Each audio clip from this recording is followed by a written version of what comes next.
You're muted, Culture, by the way. Hey, everybody. Welcome to the Sunday Culture Review. Wow, that was bad. I boomered the stream right off the bat. I was out of my game. I just want you to notice that no one was going to tell you. I didn't go on for 5-6 minutes. I just wanted to see how long he was going to go muted. I thought it was my audio. I was like checking my audio. I was like, what's going on? Yeah, no, I was kind of curious about that myself. It's like, is it just me? Is there something going on here? Did I boom or something? No, man. I heard the music. Why can't I hear Culture? Yeah. Oh, man. That's great. Well, welcome to Bash Culture Hour. Welcome, everyone. Yeah, look, I just want to say thank you for everybody that's here. Those of you on the panel that showed up, it's going to be a big, full panel, so I'll probably facilitate more than talk, which is usually when the show's the best, when I don't talk much. I agree. Also, when Mad doesn't talk much is also helpful. I disagree. But I do know this. I do know this. We've got several people. The list is going to grow as we get here. I want to say welcome to those of you who are also Comix Division fans. I appreciate you rolling over here. And Comix is here. So let's get underway. We're going to introduce everybody. We'll say hi to everybody in the chat, and then we will start to roll because we have 3 subjects. I want to get to all 3 today. I don't know if we will, but I want to. Speaking of which, our our infamous guest, maybe, I don't know. He's famous. He's something. His name's Comix Division. He's right in the center of the aisle, and there he is. Am I really that relevant? I don't think I'm that relevant. I don't know. You made a beautiful video. I've seen you around. You released a brand new video. Guys, believe it or not, Comix made a video that released just before the weekend. So do check that out over on his channel. I know. It's like hell froze over or something. It was. Well, and it was a return to form for you. A tour de force, I would say. Yeah. I used the, I want to say classic icon because that was drawn by somebody else. That was the more Wolverine looking one. But this one right here that you guys are seeing is what I was using for a while. And I started using that again because, I don't know, maybe I got bored. Nah, it was cool. It was nice to see the old, snarky newsman voice approach to things. It was enjoy. And not only that, you had the good voice guy on. I did. Yeah. To do the voice, Because I suck at reading things, and I think everybody who's watched the stream and seen me read an article knows how bad I am at it.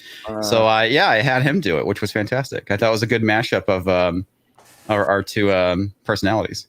Well, yes, it was, and your style was brilliant. Like I said, I appreciated that, and hopefully you can get him to do more narration. Oh, yeah, for sure. And the funny thing, too, there's lots of people who actually, they see me stream, but actually have never watched, probably in my older stuff, knowing how I used to do things. So I'm sure that kind of came in as a bit of a shock. Yeah, how awesome it is. Yeah, and I love the clipaways that you used, too. Those are some of my favorite things. It was good. You did a good job. And then, well, thank you. We have a huge audience joining us today. Thank you for rolling in here, guys. Appreciate that. Those of you watching on the replay, hopefully we will entertain you for the next hour and 45 minutes to 2 hours, maybe hour and a half. We might cut it a little short so Makini can get a huge audience over on his channel. He deserves it for us. But let me introduce the person immediately next to me, one of the longest guests that I've ever had, longest standing panelists, I should say, and that would be AFK Bard. AFK, how are you doing? Hey, I'm doing good, and I'm not muted. I'm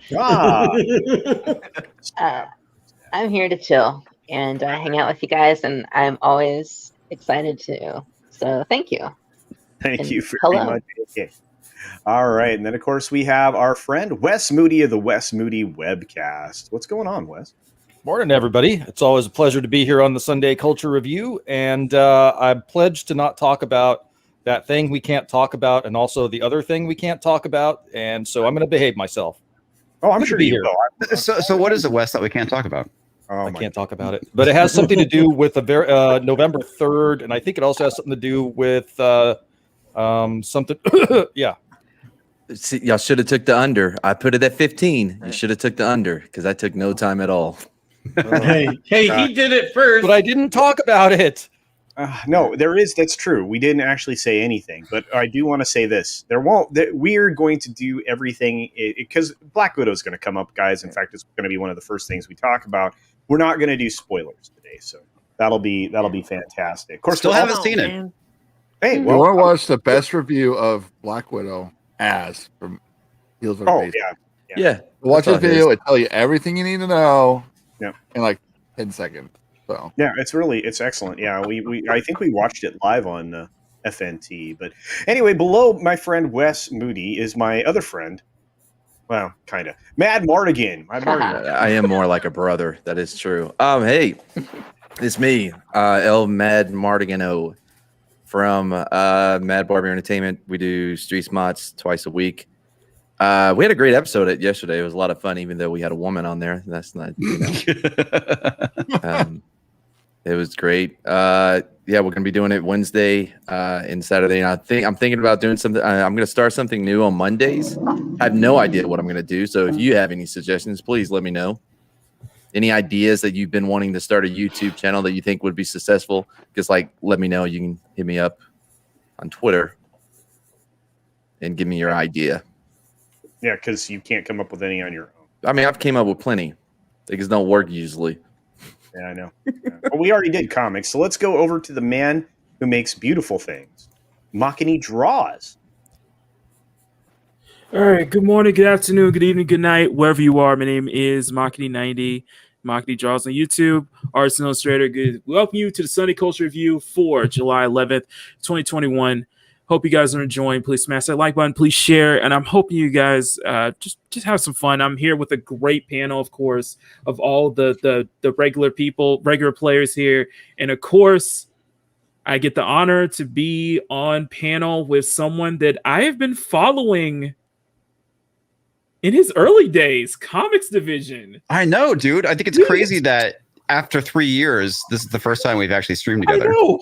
It's crazy, man. Yeah, I've been following you since the old, your boy Zach, England the England team, the OG comic YouTubers back then. So it's damn, it feels so long ago now. I know, dude. It feels like ages. It's crazy. So yeah, this is amazing. This is absolutely amazing for me. So Yeah, likewise, man. Same for me. It's cool. I think it's awesome hanging out with people that have been watching my content since the early days. I know, right? It feels so old school now. It's like, oh my god, I remember that icon. I remember that. Holy shit! Has it been 3 years? Yeah, I've been watching. I've been following everybody ever since I've just been like doing office work, just listening to you guys on YouTube while I'm working. So it's I'm flabbergasted. So Well, I'm glad you guys finally got in the same room together. It sounds like it was just a religious experience for Well, both. long overdue for sure. mm-hmm. Anyway, Agreed. of course, immediately this is great because I'm surrounded by friends. So every time I bring somebody in, it's like, oh yeah, I know this person. They're awesome. I love hanging out with them. And of course, that extends to my friend and a fellow creator and somebody who does amazing work for something we all use as YouTube called Bounding into Comics. My friend Drew. What's up, Drew? Supreme Heretic. I'm nobody special. I'm a token Asian guy that is checking the diversity box for me. So, make sure you check out my channel. It's youtube.com/Supreme Heretic. And I talk about different things on there. Maybe kind of sort of some, things. The big flag in the background might give you a clue. But I'm just that guy hanging out with my buddies on a Sunday, and I'm always happy when I get the chance to do that. And it's great to be here because in the case of people like Wes and of course Culture and Comics Division, I mean those dudes are my brothers. They're family, and I'm glad to get the opportunity to kick it with them. And of course, got Shell back here, and just everybody on the planet, on the panel, and Mad Martigan, of course. So, well, you misspelled it, Parrot Head. Oh, speaking of which, I want to acknowledge somebody before I move on to the person that was just mentioned.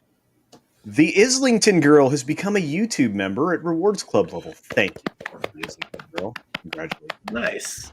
I'm updating the credits this afternoon, so we'll get the Islington girl.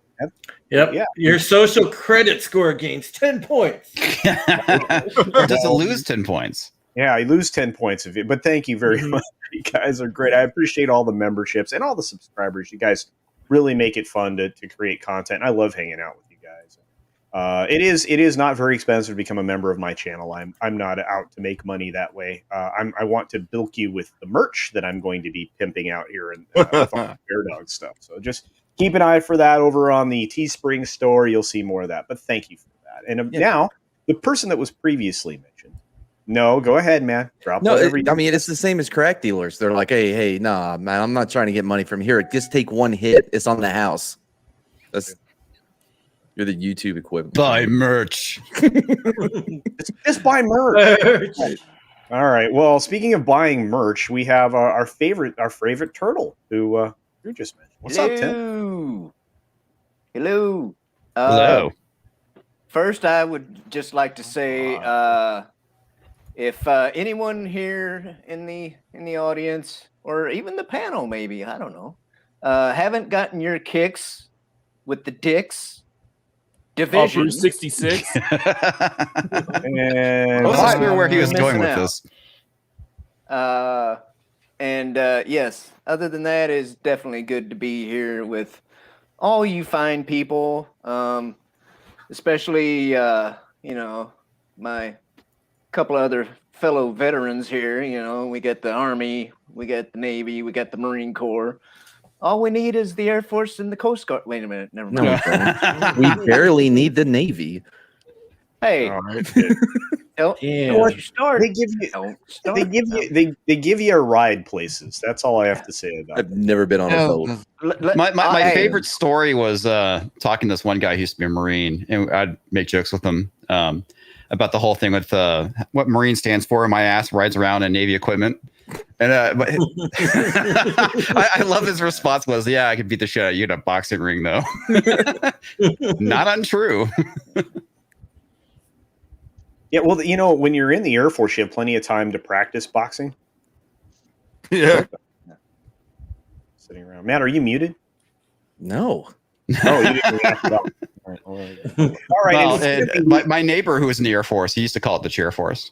Yeah, I mean, that's true. There's nothing I can say about the Air Force that they don't already know about themselves. Like, it's for sure. Beating up on the Tata. Yeah, but what kind of rivalry is going to happen with Space Force? That's what I want to know. Ooh, it's already happening. They're already trying. Oh yeah, we're worried about those nerds. Yeah. Speaking of nerds or veterans, I'm sorry. Speaking of veterans, there's another one of my buddies, the Mirror Sphere's Origin, who's an author who's going to tell you things. Hello, everyone. Welcome to another Sunday morning or whatever you are at. Glad you're all here and having a good time. And yeah, just chilling out. If you haven't noticed, the last couple of my streams, I've been doing some games. So I'll be doing a lot more gaming with you guys. And hopefully it'll stay strong and not be crappy. But, having fun. I think, and you know what? I appreciate that you're doing what you're doing, man. You and I are going to have to get together sometime this week, talk about your book.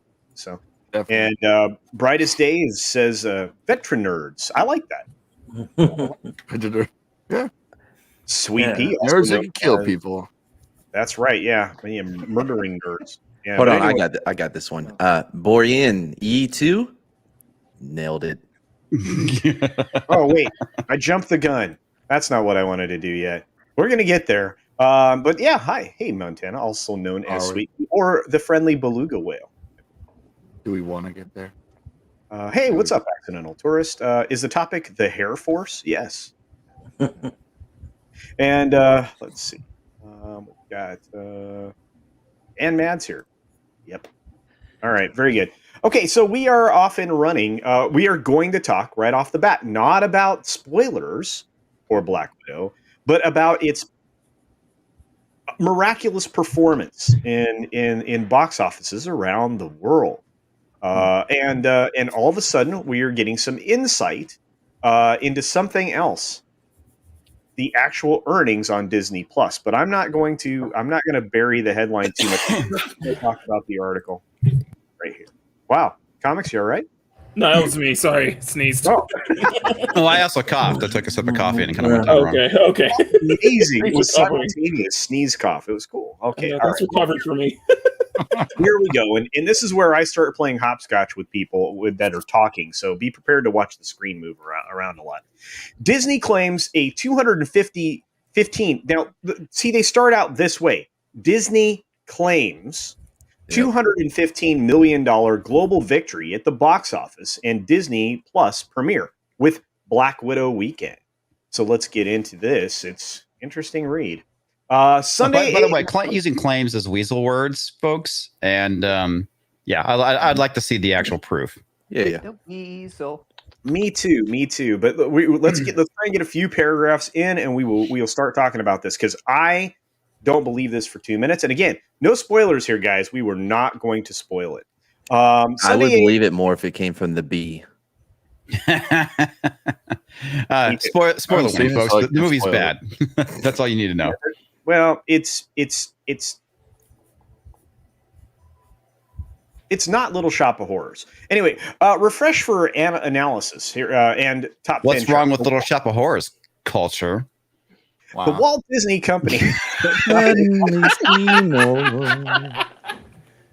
sent out a widespread announcement that Black Widow made $215 million worldwide this weekend.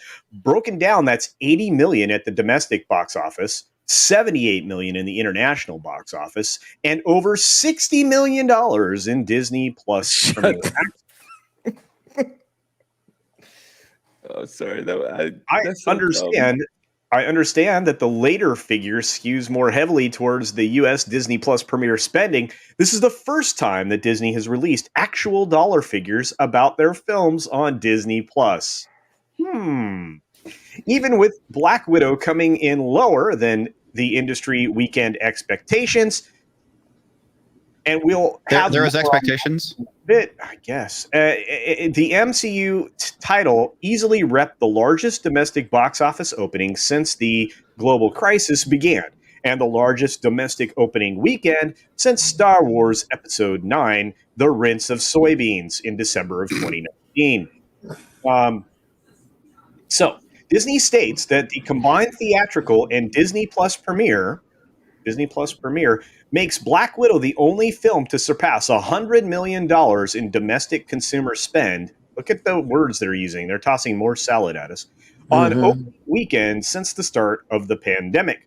Disney reports that the combined dollars on Disney's Black Widow weekend is the highest domestic opening weekend for a Marvel Cinematic Universe origin story after Black Panther of $202 million 3-day and Captain Marvel $153.4 million, which is also a 3-day if I remember properly. But anyway, let's start here real quick with a couple super chats, and then I want Comix's impression of that.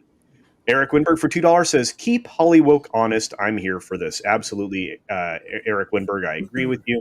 And of course, Valiant Renegade for $19.99 VR. What's going on, buddy? It's good to see you. Culture, I told you so. Disney is going to claim this movie is a massive success if they top F9 when we spoke on Mead a few weeks ago. Absolutely, dude. You and I were both talking about this. I agree with you 100%. Might get cute in a month and start a live stream after Cultures. That'd be fun. This guy looks so angry, by the way, in the video that's playing. Has anyone else noticed? He is kind of angry. Yeah, he is. Anyway, and finally, our friend Fat Steven Seagal. Hey, what's up, Fat Steven? Says, "Hail CC, Mirror Spheres Origins, AFK Comics, Shell, Drew, and Mock." You know who you left out there? I think you just ran out of characters. I mean, I don't think it was a willful, non-mention. Who wouldn't give a shit if it was? Yeah, he got you in the chat. Here's the thing. I want to hear what Comix thinks because, hey, he's our guest and stuff and things. So let me put Comix on the hot seat, and here we go. Wait, what? I don't know. Here's the thing. We know that Disney has been kind of busted in the past for cooking the books. So I would not be surprised if they are overestimating the success of this film. Of course, they have to. This is the first film since Endgame. This is the first film for Phase 4, and it has to be a success, which it probably, to a degree, will be. Nowhere near as hot as I think they want this movie to be. But I honestly don't think it's going to be anything fantastic in the box office. Yeah. A couple of things stood out to me. The first is they added that 60 million of unverifiable money made from Disney Plus. That's convenient to get them over 200 million. The second is that it was almost like a exact split between domestic and international. It's like 70 and 68. Is that a normal thing? Does that normally happen like that? Anyone? Nope. Okay, cool. No. Also, real quick, hey, Eric. It wasn't so much a movie that they're fudging the numbers on. It was just like there's allegations that Disney cooks the books. There's two investigations right now that they are being subjected to right now for that very thing. They had a whistleblower who even went beyond that and filed a civil suit against them. Haven't heard anything about her since. Well, yeah, I think the SEC investigations are still ongoing, aren't they? Yes, they are. And there's also the whole thing with the ghost seats with Captain Marvel. Mm-hmm. That was a big thing. And then that can be explained where tickets were sold or given away as promotional material. And it could be the fact that people just didn't show up. It's quite possible. Yeah. Could be. Yeah. I think they're using Federal Reserve accounting. Sorry, darn it. There I go again. Okay. Sorry. Oh, Wes. Shut up, Wes. Tisk. Anyone else have thoughts on this so we can get Matt off the screen? I mean, you're the one that put me up here. No, I was going to say I believe that these numbers for this movie are greatly exaggerated. Well, I think the Disney Plus numbers could be greatly exaggerated, and I'm sure myself and Valiant Renegade and a few others are questioning whether or not they're going to release their advertising and promotion budget and how much of that included purchasing theater seats, because that could fall into advertising and promotion. Well, there's the other thing too, where anything that they if somebody watches this movie for like 2 minutes, is actually counted as a view. They're using YouTube logic here. Mm-hmm. Yeah, but they're counting the. Oh yeah, go ahead, FK. Sorry. Oh, well, I was just going to say very similarly that, they tend to have ways to bend it, to measure, and to count different things, and their wording is very specific in this case, and I think that it leans towards you want to project the most positive spin for your product, and I don't think it would be smart to just flat out, obviously, print your numbers flat out because it will look bad. So I think that's why they're choosing and picking and using a particular way to say that they're doing a really good job. But when you think of it that way, then in other respects they're not doing a good job. They just want to look as best as possible. But the weird thing is this isn't a Disney article. This is Deadline. I mean, but they choose to use those words, to word it this way, or are they just copy and pasting what Disney sent them? No, they're probably copy and pasting what Disney sent them. Yeah, definitely. What this is reminding me a lot of is what happened 2 years ago with Captain Marvel. You were hearing that it was sold out in theaters, but then you will also hear people posting pics of like empty theaters on like opening night of Captain Marvel. And it's kind of reminded me of this because I was hearing the kind of the same thing with Ordsboard, my brother Ordsboard, who was on Twitter retweeting a lot of empty theater pics of the premiere of Black Widow. And I'm wondering if that might be the same case here. Possibly. And the other thing too, just because a lot of people posted pictures doesn't mean it wasn't sold out in some cities. Right. But like when I saw Captain Marvel, I saw it on Thursday. It was like the first or second showing. And I want to say there was like 12 people in my theater. I was kind of curious about that because like when the pictures are even taken, because some places, like every theater I've ever been to nowadays, no one comes until midway through the trailers. So like it could also technically look empty when someone's taking a picture before the lights turn off, but actually fill up real quick. That's a good point. True, yeah. Even when the movie was done, it had the same number of people. I think maybe one person came in mid credits, but for the most part, it stayed pretty consistent. I mean, there was more people at Rinse of Soybeans than there was at Captain Marvel. Rise of Palpatine. Yeah. And here's the thing, and this is we have a couple 3 things I want everybody to, if you have something to say on this. The Islington girl says it won't have legs.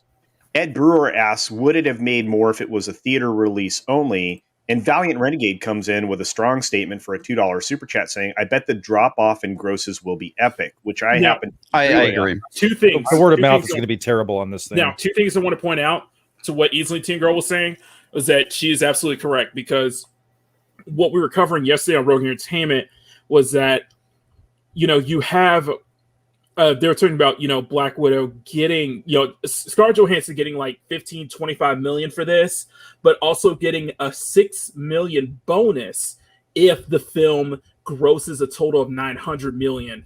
I can guarantee right now it will not be able to gross that much.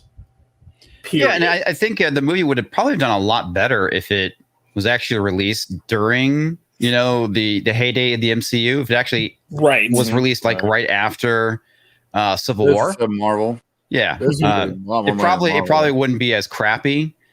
And they could have had a very similar plot, but we wouldn't have had the identity politics that we started seeing with the actual Marvel TV shows. Mm-hmm. Yeah. Yeah, I think their last good chance of actually making this movie fit in would have been basically putting it where Captain Marvel was. Because at least that way it establishes this really strong bond with Black Widow. And then, she kind of disappears in the next movie. Cough, cough. But like, at least that way it would have been like, sealing the deal, so to speak, and really getting you to know every single Avenger. But then they had to just go and stick Captain Marvel in there. And it's just like, well, this Black Widow's movie, I have not seen it, but I'm just saying just the existence of it feels completely out of place. Well, yeah, I completely agree. And the biggest thing for a number of years, a lot of fans of the MCU, myself in particular, wanted to see a Black Widow solo movie. And that should have come between Winter Soldier and I say at the very latest after Civil War, because even between Endgame and Infinity War, so as I forget the name of these stupid movies, by then it's too late, because it's a continuation right between Infinity War and Endgame. That's a really awkward time to kind of fit that film in. Captain Marvel kind of makes sense considering it's a prequel technically, or it's set in the 90s. They can kind of get away with that. But Black Widow honestly was long overdue. It's too little, too late. And at this point, the character's dead. Who cares? Yeah. And 2 things to point out was that Captain Marvel was sold on this premise of that this is must-read material to understand Endgame, when it completely wasn't. That statement was false. Yeah. And the other thing is that, and I think the same thing that we're going to see with Captain Marvel is the same thing we're going to see with Black Widow, is that expect the mainstream media to go overtime on protecting this film and propping up like the box office numbers all this week. I don't think so. Isn't the Rotten Tomato score pretty low? Isn't it at 81 if I'm correct? Oh man, somebody else have to pull that up. I have blocked. Let me check. Site. I'll check. She's dead, Jim. Yeah, She pretty is, much. and a lot of other things have gone very poorly when it comes to the release of this film. I mean, the timing. I mean, Comics nailed all the points that he and I have talked about. I think we probably talked him to death. Too little, too late, and too much garbage in it. And it was, and in my opinion, again, this is an opinion. I'm not, and this is not spoiler, so I'm not going to spoil it. It's a long way to introduce Florence Pugh's character. Yeah, And it's 80% with the critics and 92% with the audience. Yeah, I was about to say, yeah. But then again, they, like I said, they could probably be inflating those numbers though, because you saw it with Captain Marvel, you saw it with other films like Ghostbusters 2016 and Last Jedi. Well, yeah, the credibility of Rotten Tomatoes has gone completely down the drain. Right. We know they've been pruning stuff. Right, and I'm not just saying with the critic score, they're probably doing the same with the audience. Well, that's what I was referring to as the audience score too. Yeah. Well, it even like if you think about it, because they do a lot of surveys and things like that, where they're like, so many people really enjoyed this movie and blah blah blah. Even those, depending on the wording of those surveys, can really mislead what people are thinking about it too. Yeah, there's actually a science behind that, and you can actually characterize questions that everybody's being asked. Right. You can figure out if something's a push-pull question, that leads you to a particular answer. I mean, similar to what you do with the man on the street interviews, you can lead somebody into saying something that they haven't even thought about or are not informed about. I mean, that happens all the time, and usually it's very funny on YouTube. But sorry. No, go ahead. Well, I was going to say, I think it was WoW or some other MMORPG that had questions that were really misleading, like, how interested in no, that was it. It was like Marvel or something, where they were like, how interested are you in comics? And it's just like a really generic question. Because it's not like, are you interested as in you read them and you're really into it, or are you interested in like one day I'll look into it? And it's just like this huge, broad sweep of a question. Yeah, that's what they said. Are women? That's where they got that infamous number of 50% of women are into comics. Was that Facebook poll? Right, and the culture. You bring up a great point. Is that one of the things that is definitely going to have an effect on Black Widow throughout this weekend and then how it drops off is the marketing and the flip-flopping from ScarJo. It's just a lot of it was, I was mentioning yesterday, a lot of it is just her. A lot of what she's been saying for these past couple weeks have just been her basically trying to make sure that she actually gets more roles and not really believing the stuff that she's saying. But I'm assuming it's what people are telling her, basically. And I do agree that it's going to have some kind of effect on the audience retention and how people are going to be interested in seeing this, though. Is it just me, or it's like it more and more these movies are feeling really pathetic, even if they're really good movies, just by the amount of marketing that gets pumped into it? Because like a lot of movies that I remember from back in the day, like I don't remember seeing like commercial after commercial previewing this and interview and interview and interview. It's like nowadays it's like they put more money into trying to sell the movie than it is actually putting effort into making a good one. That's usually a sign of desperation, though. Whenever that happens, like whenever there's like a movie that's on a billboard everywhere, it means they're really trying to get people to see it. I remember with the movie Arthur 2. There's like back in the, I want to say 80s, I think late 80s, early 90s. I don't remember when that movie came out. I saw it on billboards, and I was talking to my mom about it. She's like, "Yeah, usually when they do that, it means the movie's not going to do well. They're trying to get people to go." There was an Arthur 2? Yeah. Yeah, I didn't even know that. Yeah, exactly. That's kind of the point. It's kind of a sorry culture, but it's just kind of a thing where it's like whenever you hear like the budget of a large film, or even cases like something like a video game or just like a large budget, you can guarantee that at least 45 to like 50% of that budget went straight into the markening. It did, and there's a lot of usually that's not the marketing budget. That's usually just the cost of the film, and then there's cost on top of that, which is the market. The marketing. It's usually like 3 times what the actual cost of the movie is, what the studios need to basically, where they actually make a profit on a film. Yeah, absolutely. I'm going to grab a couple of these super chats real quick, guys, and we'll get right back into this. Toxic Man Flu for $2. Toxic Man Flu of Dick's Division. We're 34 minutes in now. I can do that. Says, did that Disney whistleblower know the Clintons? I don't know. It's a good question. I'm not I think sure. they're still alive, so that would probably be a negative. Yeah. Let's see. I only watch you guys, so I don't have to go to the movies, says TZ Canadian Beer. Well, thank you for that. Awesome. Tasmanian, is that what TZ stands for? And then, hey, Lindsay's here. Again, man, Fat Steven is rolling in dough today for another $2 Canadian super chat. Says, did the whistleblower have a stained blue dress? That's another reference to something else. Dun, dun, dun, dun, dun. Thank you for that. Oh my gosh. Yeah, he's fun.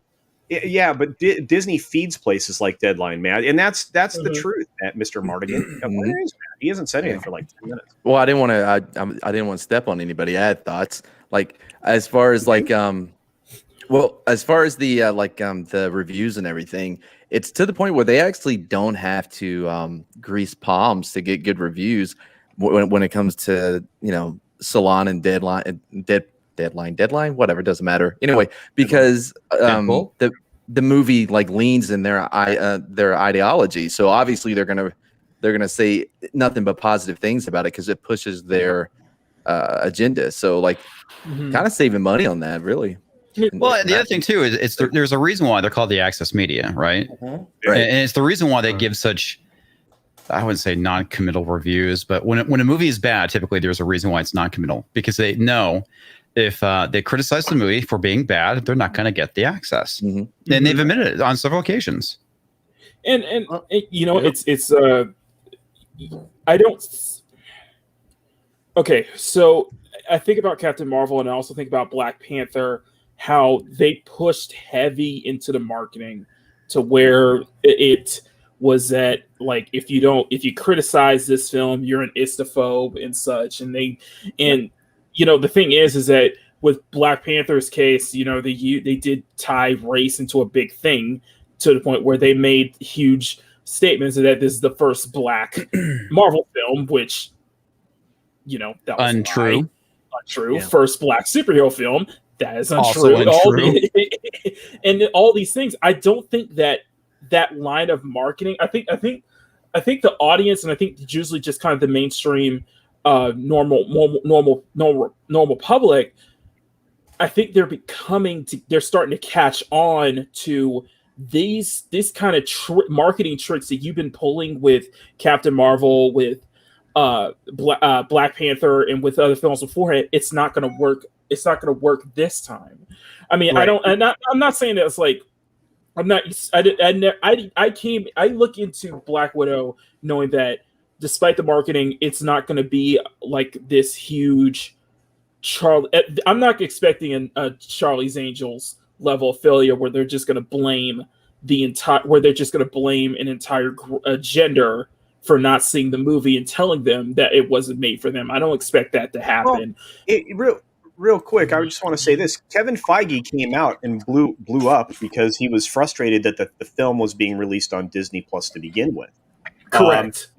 This is relevant to the question that was asked earlier about whether or not, if this was just released in theaters, it would have made more money, and quite possibly it would have, but it wouldn't have made. It still wasn't going to be a giant the success that they want to tout it as. They know going into this. The ball will stop rolling. This still opened bigger than I expected. I will always admit that I'm wrong. Oh yeah, the projections and stuff like that, I was wrong. But I don't like the Islington Girl and so many others, including Valiant Renegade. This thing is going to stall out faster than any other film you've seen for many, many different reasons. And they still don't have a confirmed Chinese release date. Exactly. In fact, if you look at China right now, there are still no Marvel films on the slate through the end of the year. Exactly. So, in fact, I wouldn't be surprised that the retention, the box office projections with how Black Widow is going to turn out when it's all said and done, how that's going to feel, how that is going to affect Shang-Chi and the Eternals release later on this year. Yeah. Oh. Yeah. I mean, Well, It I almost know seems one like- it thing almost that's going seems to affect is the China audience. China's not interested in either one of those films. No, I was Right. about to say I don't think the Eternals are going to have a big draw there in China. I just don't. Nope. They're even shown. Those We movies never I expect interfered until now. to lose money. Black Widow Mhm. I expected to do okay, but I don't think anyone's going to want to see the Eternals. well, I and mean, that well, trailer looks terrible. There's nothing about It's that boring. trailer that makes me It want to go was see the movie. Yeah. but comics, do you think there's going to be repeat viewership of this film? No, absolutely not. Yeah, I don't think so. But I either. can't say I actually repeat viewed any of the Marvel movies. Not in the theater. I Not in the theater. I mean, I watched them when they Oh, when you know I I actually disagree. bought them when they came out. I watched them again, Yeah. but typically, honestly, the only films in recent years I actually went and saw multiple times in the theater was The Force Awakens. I saw that 3 times, Wow. and Rogue One. I saw that 3 times. And with Rogue One, each time I saw it, I liked it less and less. I would say I would disagree with you on that, comics, in that I do think most MCU films are definitely at least worth watching twice.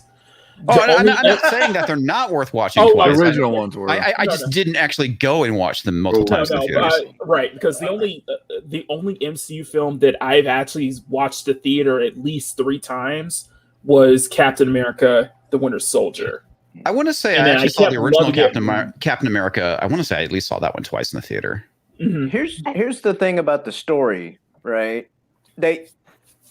Why the freaking prequel crap? Okay, like I said, she's dead, Jim. Okay, what they should have done if they were gonna wait until now to have a damn Black Widow movie.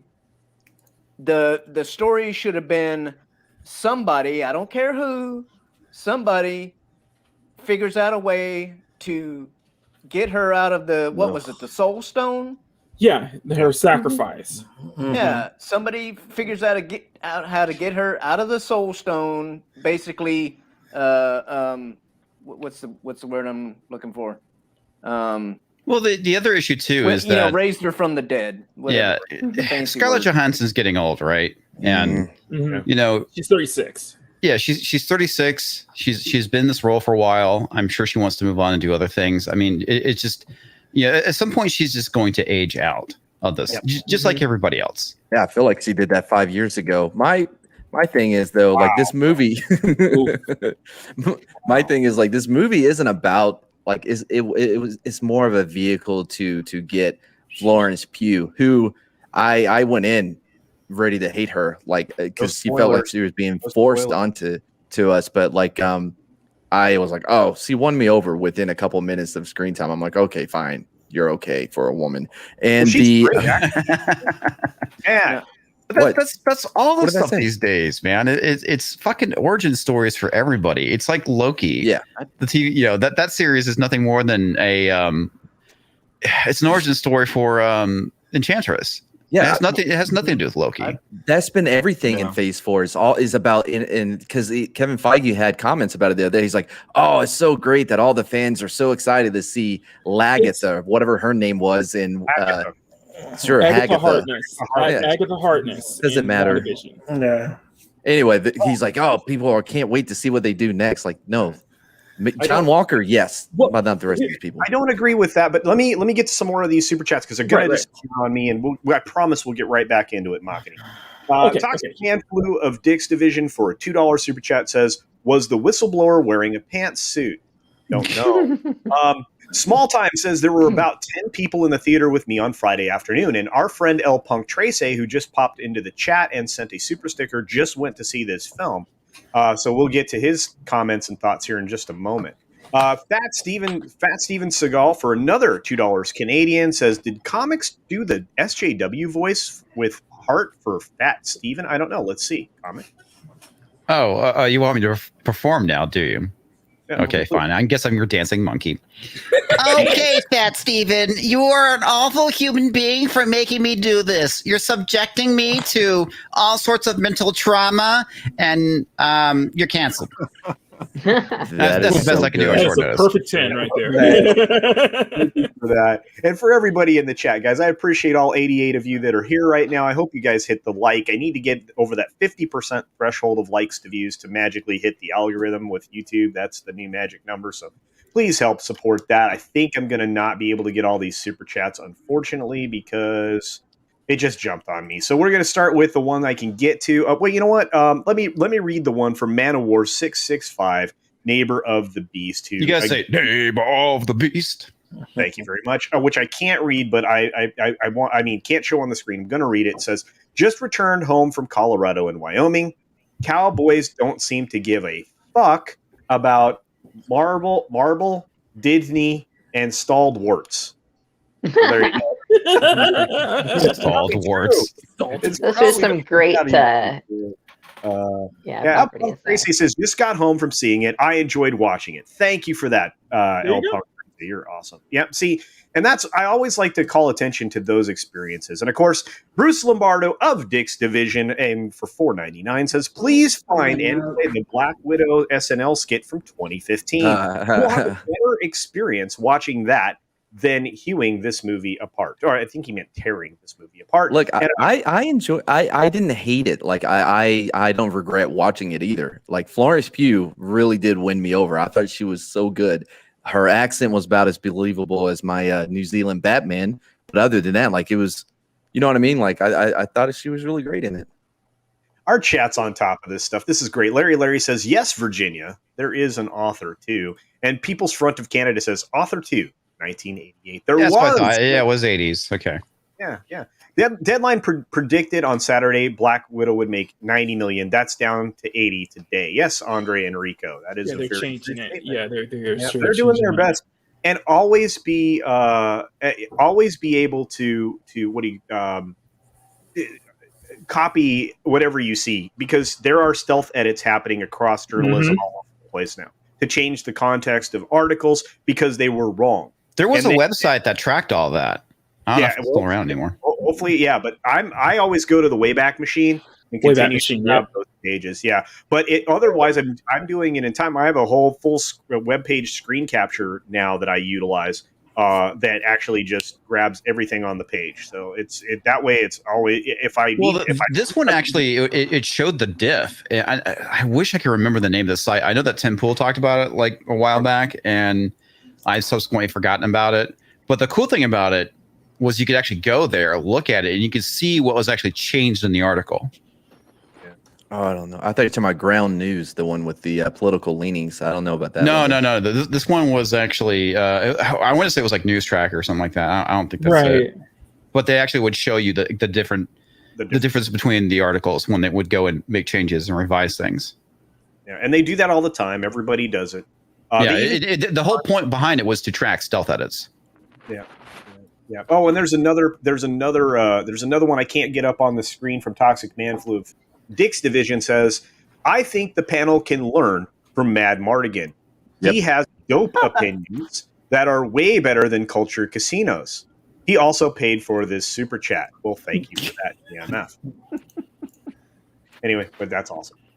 I didn't hear all of it, but it sounded good to me. Shut up, man. Okay. Okay, and here we go. Punk Tracy sent that 99-cent super sticker, which I appreciate, my friend. Any more that I missed? No, good. Okay. Let's see. The online trending with Black Widow doesn't probably make sense was probably the end of that statement. Does not match up with sales at all. No, yeah, when you're looking at trends, yeah, that's probably also true. I miss big standalone films as well. Let's see. We've got to catch up, you guys. I'm so sorry that I'm so far behind. Newsdiff.org. That's it. Oh, can you say that again? Newsdiffs.org. Right. Yeah, that's it. I'll actually drop a link in the chat so you guys can see it. Thank you, Comics. And think about this. Bruce Lombardo says something that I agree with. He says, I want you all to know I was wrong. I was thinking it would open at 25 million this weekend. Yeah, I thought it would. I thought it was going to open about 70 or a little under that. I thought potentially 65.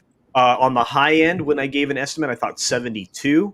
But again, it's not going to have legs, and that's way more important for this film because, if you look at it, this is going to fall off somewhere between 47 and 57% in its second week. Just FYI, that seems to be the way numbers are tracking for second week. I was wrong too. I thought 32 million. I was probably wrong too. I'll probably This is true. Was it Meteor Man? Are you sure? Yeah, it's First Meteor Black Man superhero, with yeah, Meteor Man. what's his name? Robert Townsend. Robert Townsend. Yeah. Thank you. Oh, I remember that film. Yeah. Oh, that's a great movie. What about it? It was the first black superhero film. When did that one come out? It's like Oh, 90s, time- I think. The early Yeah. 90s, too. What about? What about? Okay. Well, I know it's not a film, but what about Handyman from? In Living Color? Yeah, in Living Color. That was great. One thing I do want to ask, and I guess concerning just kind of what we're seeing here with Black Widow, do you and concerning, because I know we're not gonna get that same amount. We're gonna get that that big push with the Eternals of Shang-Chi, but it's probably gonna drop off in the same way Black Widow will. Do you think we'll get the same with Spider-Man No Way Home and what was it, the Marvels? Because they're going to make a huge push on both of those films. I think Spider-Man's going to do well. I think it will too, because it's Spider-Man. I think honestly, they're definitely going to push the Marvels down everybody's throats. That's for sure. It's going to be big time. Yeah, but wait. So I'm going to say this is going to be controversial, right? Hot take time for me. Okay. I think Spider-Man's going to grossly underperform. I think the word of mouth is. I think the word of mouth is going to leave that thing $200 million over what it should have done, at least. All right, I'm going to challenge your assertion. I want to see what it actually Last made. Spider-Man movie sucked, so I don't know. The new Spider-Man. Okay. Yeah. I want to see how well it did. I mean, you could be right on that. I was thinking it was like the only this one that one was is going to gonna come about this money, honestly. I'm gonna disagree with you strongly on that, Culture. I think it's gonna bank. I do think it's gonna me bank. too. Just on the strength of it. I know how we feel about Tom Holland, but on the strength of Tom Holland and seeing Andrew Garfield and specifically Tobey Maguire back in the suit again, it's going to bank big time. The only thing I can sorry. think that would hurt it would be the hesitancy to go back to the theaters, but I think maybe people are getting over that. Okay, so Far From Home actually banked over $1 billion. So I think it will probably do okay. I don't know if they'll make $1 billion. It didn't crack it by a whole lot. It was like 1.1 billion. I think $800 million at the highest. 800 million at the highest is what I'm going to say. I think I'm more with Machini. I think it's going to do pretty well. I think that people are going to. But do you know what I think is going to, if they somehow get it off the ground, and I think it's going to tank, that proposed A-Force all-female Avengers film. I think that's going to tank. Oh, of course it is. Are they actually? Yeah, well, are they actually doing that? Well, people are talking about it, and there's so many people talking about it. Even ScarJo was talking about it, and there's people are pushing, like, not just like Brie Larson and ScarJo, but just like so many people are like, there is some push for this live action A-Force. It's gonna fall apart. I don't know. most likely. Even if they're able to get it off the ground, I still think it's going to fall apart. But it's not about making money anymore, and that's I got to get through some more of these because we're starting to get way behind on supers. I know it's we'll get right back on it. But Mr. Trick or Drunk Canadian $3 super sticker sending me my favorite little Shiba Inu dog saying, "How's it going?" So I love that one. It's fantastic. We also have another super chat from our buddy Joachim Stark with a 50. Swedish krona that say they can send free tickets with beer and a ham sandwich. It will still not fill the theaters making good movies will. No, true. I think we could probably agree with that. And adding on to that, as it just jumped on me and now I'm irritated. Man, I'm bummed out. I hate that, guys. I'm sorry. Fat Steven Seagal sent one that says, "Dance, monkey, dance." I hate you so much. No, I'm just kidding. Sorry, comics. Sorry. No, it's all good. Yeah. Toxics is still trying to say good things about Mad Martigan. I don't even know why. It says Toxic Man Flu for $5. It's Toxic Man Flu of Dick's Division. Let me get that correct. For $5 says Mad Martigan. My entire family is giddy over everything Marvel and Star Wars, including the new What If. Normies have more cash. LOL. True. That's a But, good point. Yeah. On that one. Yeah. You should probably get a new family. Yeah. Well, that's a good point, though, leaning towards the question you asked just a little earlier about rewatchability, is that while like the hardcore fans are really harder critics about this stuff, like the quote unquote normies love it. Like my sister and brother-in-law and niece have rewatched all of the Marvel movies over and over again since Endgame's come in. And like they enjoy everything, including the Disney stuff, and they'll rewatch that stuff. They'll eat it up. So it's like sorry. Oh no, I was just saying, like, I feel like there is complete rewatchability in a lot of it, despite what we would say is like the quality, you know? Right. And that was the kind of thing with me, was that I after Endgame, I went back and watched pretty much the first Iron Man, our first couple Iron Man films, just because I wanted to see how it all began. So that was just a really pleasant trip to see. Yep, did the same thing. Yeah, now I'm working on Thor. I'm on the Thor 2. Same here. No, I'm sorry. I'm on the first Thor. Ooh. Yeah. Yeah, the Thor movies, honestly, were not the best films. Okay, so talking about A-Force real fast. Quick, comics, before you go into that. How do you feel about Taika Waititi saying that Thor Love and Thunder is going to be the craziest film he's ever done? Love it. I like Taika Waititi. I know I'm alone on this one. I loved Ragnarok. I hated Ragnarok so much. I liked Ragnarok too. I didn't have time, I think they hammed up Thor too much, and any part that really should have been serious kind of got, in my opinion, got undercut by the jokes. I mean, there's a time and place for humor in a film. But there's so much I just did not like about that film. Okay, I think they did world. Yeah, they did. Hulk baby. The thing that I disliked about it was the misuse of the Led Zeppelin song, "Immigrant Song."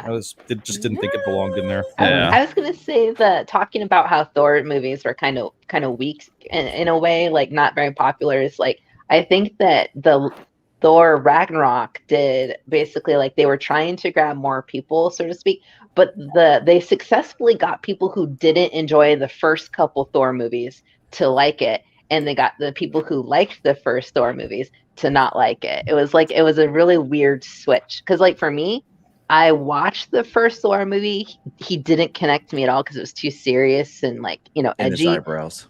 Well, and his hair just drove me insane. Oh. But like when Ragnarok came around, like it did have that Guardians of the Galaxy feel to it, and it made me really like it because it was a personality change for me, and I feel like that ended up kind of like dividing the fans who liked Thor and the ones who suddenly liked Thor. Right. If I can just jump in real quick, there's just a couple of things. One, like going back through and watching him, like he has always had those quippy moments, like, you know what I mean? Like it's not that big of a change for him. And I think as far as like they played way too much into it, though, is the issue. They did. Thor is supposed to be a dumbass, even like in the mythology, you know, Thor's a dumbass. Yeah. So for them to play him like a dumbass, that's fine. But the other thing, the issue for me, at least, you know, from a storytelling standpoint, is that they kept undercutting the tension of the film. And I like that because I think if you watch them, there's a through line of him basically like covering up his trauma and his pain with jokes, with trying to be funny. But whenever there's a moment like what we see in Infinity War, when like he has that real deep moment with Rocket Raccoon, is because he slowed down enough to actually let everything that has happened really sink in and hit him. And as soon as he starts going through, you know, what he has done, what he has seen, you can see how much it affects him, and he immediately tries to. And that's how it should be done. The issue with Ragnarok is that anytime you had the scenes with Heimdall, it's like some serious shit's going down. Yeah. And then they cut back to the next scene, and it's like they keep fucking wheeling in the clowns and with clown horns, and it's like it kept taking away from the tension of what was going on. I mean, there's definitely. You need to have levity in a movie, obviously, to break things up and to make sure that you're not drowning in things that suck. Mm-hmm. But the issue, you use it to, like I said, to break things up. The issue is when you undercut the actual tension, because it kind of takes the piss out of what is going on. It keeps taking the piss out of a serious situation. I mean, literally, right. Asgard's being destroyed, the people are getting killed, all these bad things are happening, and you show these things, and then you kind of undercut it with like Send in the Clouds, and it's like, come on. I mean, that's it's the tonal shift there. Exactly. It really screws up. It's totally inconsistent. Yeah, and it makes it hard because again, you get jerked out of these different elements that are very serious, and that's not good. Speaking of which, Kai, I don't think you actually want to jail these people, do you? You're trying to say something else. Wow. Real quick, I want to talk about A-Force. Time. Yeah, that's right. We forgot. Comics wanted to go there. Okay, so when A-Force #1 came out, it released at, and this is 2015 numbers, mind you. It sold 114,000. Okay, so that is actually a bit on the high side, but you'll see the issue with #1s. The second issue that came out, it pretty much dropped over half with 60,000. Okay, sold. And it drops even further with issue 3 to 49,000. And that is a declining scale. And that shows you that this comic book was actually not that popular. #1s always tend to do very well with collectors, which is the reason why the comic book industry keeps rebooting to #1s, is that they know that the fanboys will come out and they'll buy the #1s. But after that, the numbers typically drop in half. Right. So, I mean, right. And the sad thing about it is, like, if you, the A-Force #3 was at 27, number 27. Yeah. Well, Thomas Gilkey says, I enjoyed Black Widow. Well, that's good, man. Nice. I want people Hey, to Thomas. like. Hey, Thomas. And Hey, Thomas. Hey, Nick Thomas D for Gilkey. $5 asked us a question. This is a good one. Curious how Disney was quick to release Black Widow D+ profits, but remained silent on viewership numbers for their D+ streaming shows. I wonder why they would do that. Anybody have some thoughts they'd like to share? Well, you know what? It's this one of the. I mentioned this yesterday. What was one of the biggest problems with Mulan tanking? It was more than just what it was doing with pandering to China, all the stuff like that. The fact that they released this film $30 on Disney Plus. Yep. And guess what? How much is Black Widow on Disney Plus? $30. Well, and the second you put any movie online, you're making it completely acceptable for piracy kind of thing. Like Right, the fact that they're dropping it the same time that they're trying to get people to go to the theaters is kind of counterintuitive when considering how people are losing passion for it. I mean, I would just assume that more and more people would probably find some high seas ways to watch it. Well, and a lot of that too. There's one thing that people don't take into consideration when it comes to piracy. Most people that pirate stuff never intended to go see it to begin with. Mm-hmm. Exactly. Right. And the thing is, AFK, was that we covered this on the dump yesterday, was that, it was first released in Hong Kong before anywhere else. Hong Kong is definitely a hotbed for where piracy is, and especially in China. So there were already, the moment it got released in Hong Kong, there were already pirated copies. I think that there is I kind of believe the numbers that they give only because they haven't released any numbers for anything else on Disney Plus, whether it be the $30 thing or the numbers for their Marvel shows. But yet they do for this. I feel like they were really excited that they got. I don't know if it's as much as what they're saying. Well, but I feel like there could be just doing to build hype, right? Because they've sat a year out. Because for the last 10 years, we've had at least 3 Marvel movies come out a year, and 2020 was the first year where there has been 0 Marvel films come out from Disney. You know what, Drew? You haven't said that. What do you think? Oh, honestly, the way that I look at it is that, like I said earlier, I think that this is exaggerated from everything that I've read so far. Okay, this is a mediocre at best movie. So, if you take out the rampantly socially engineered culture that we're in, and if wokeness wasn't a factor, I still don't think that under normal circumstances, this movie would be that great. Because again, it's just, and I haven't seen it. so I can't give a personal accounting of it. But from everything that I've read so far and everything that's been indicated that I've looked at, it's mediocre at best. It's not even one of the better MCU offerings. Even in their own reviews, the films are finding, the reviewers are finding fault with it, but they're going out of their way to try to say positive things about all of the negatives.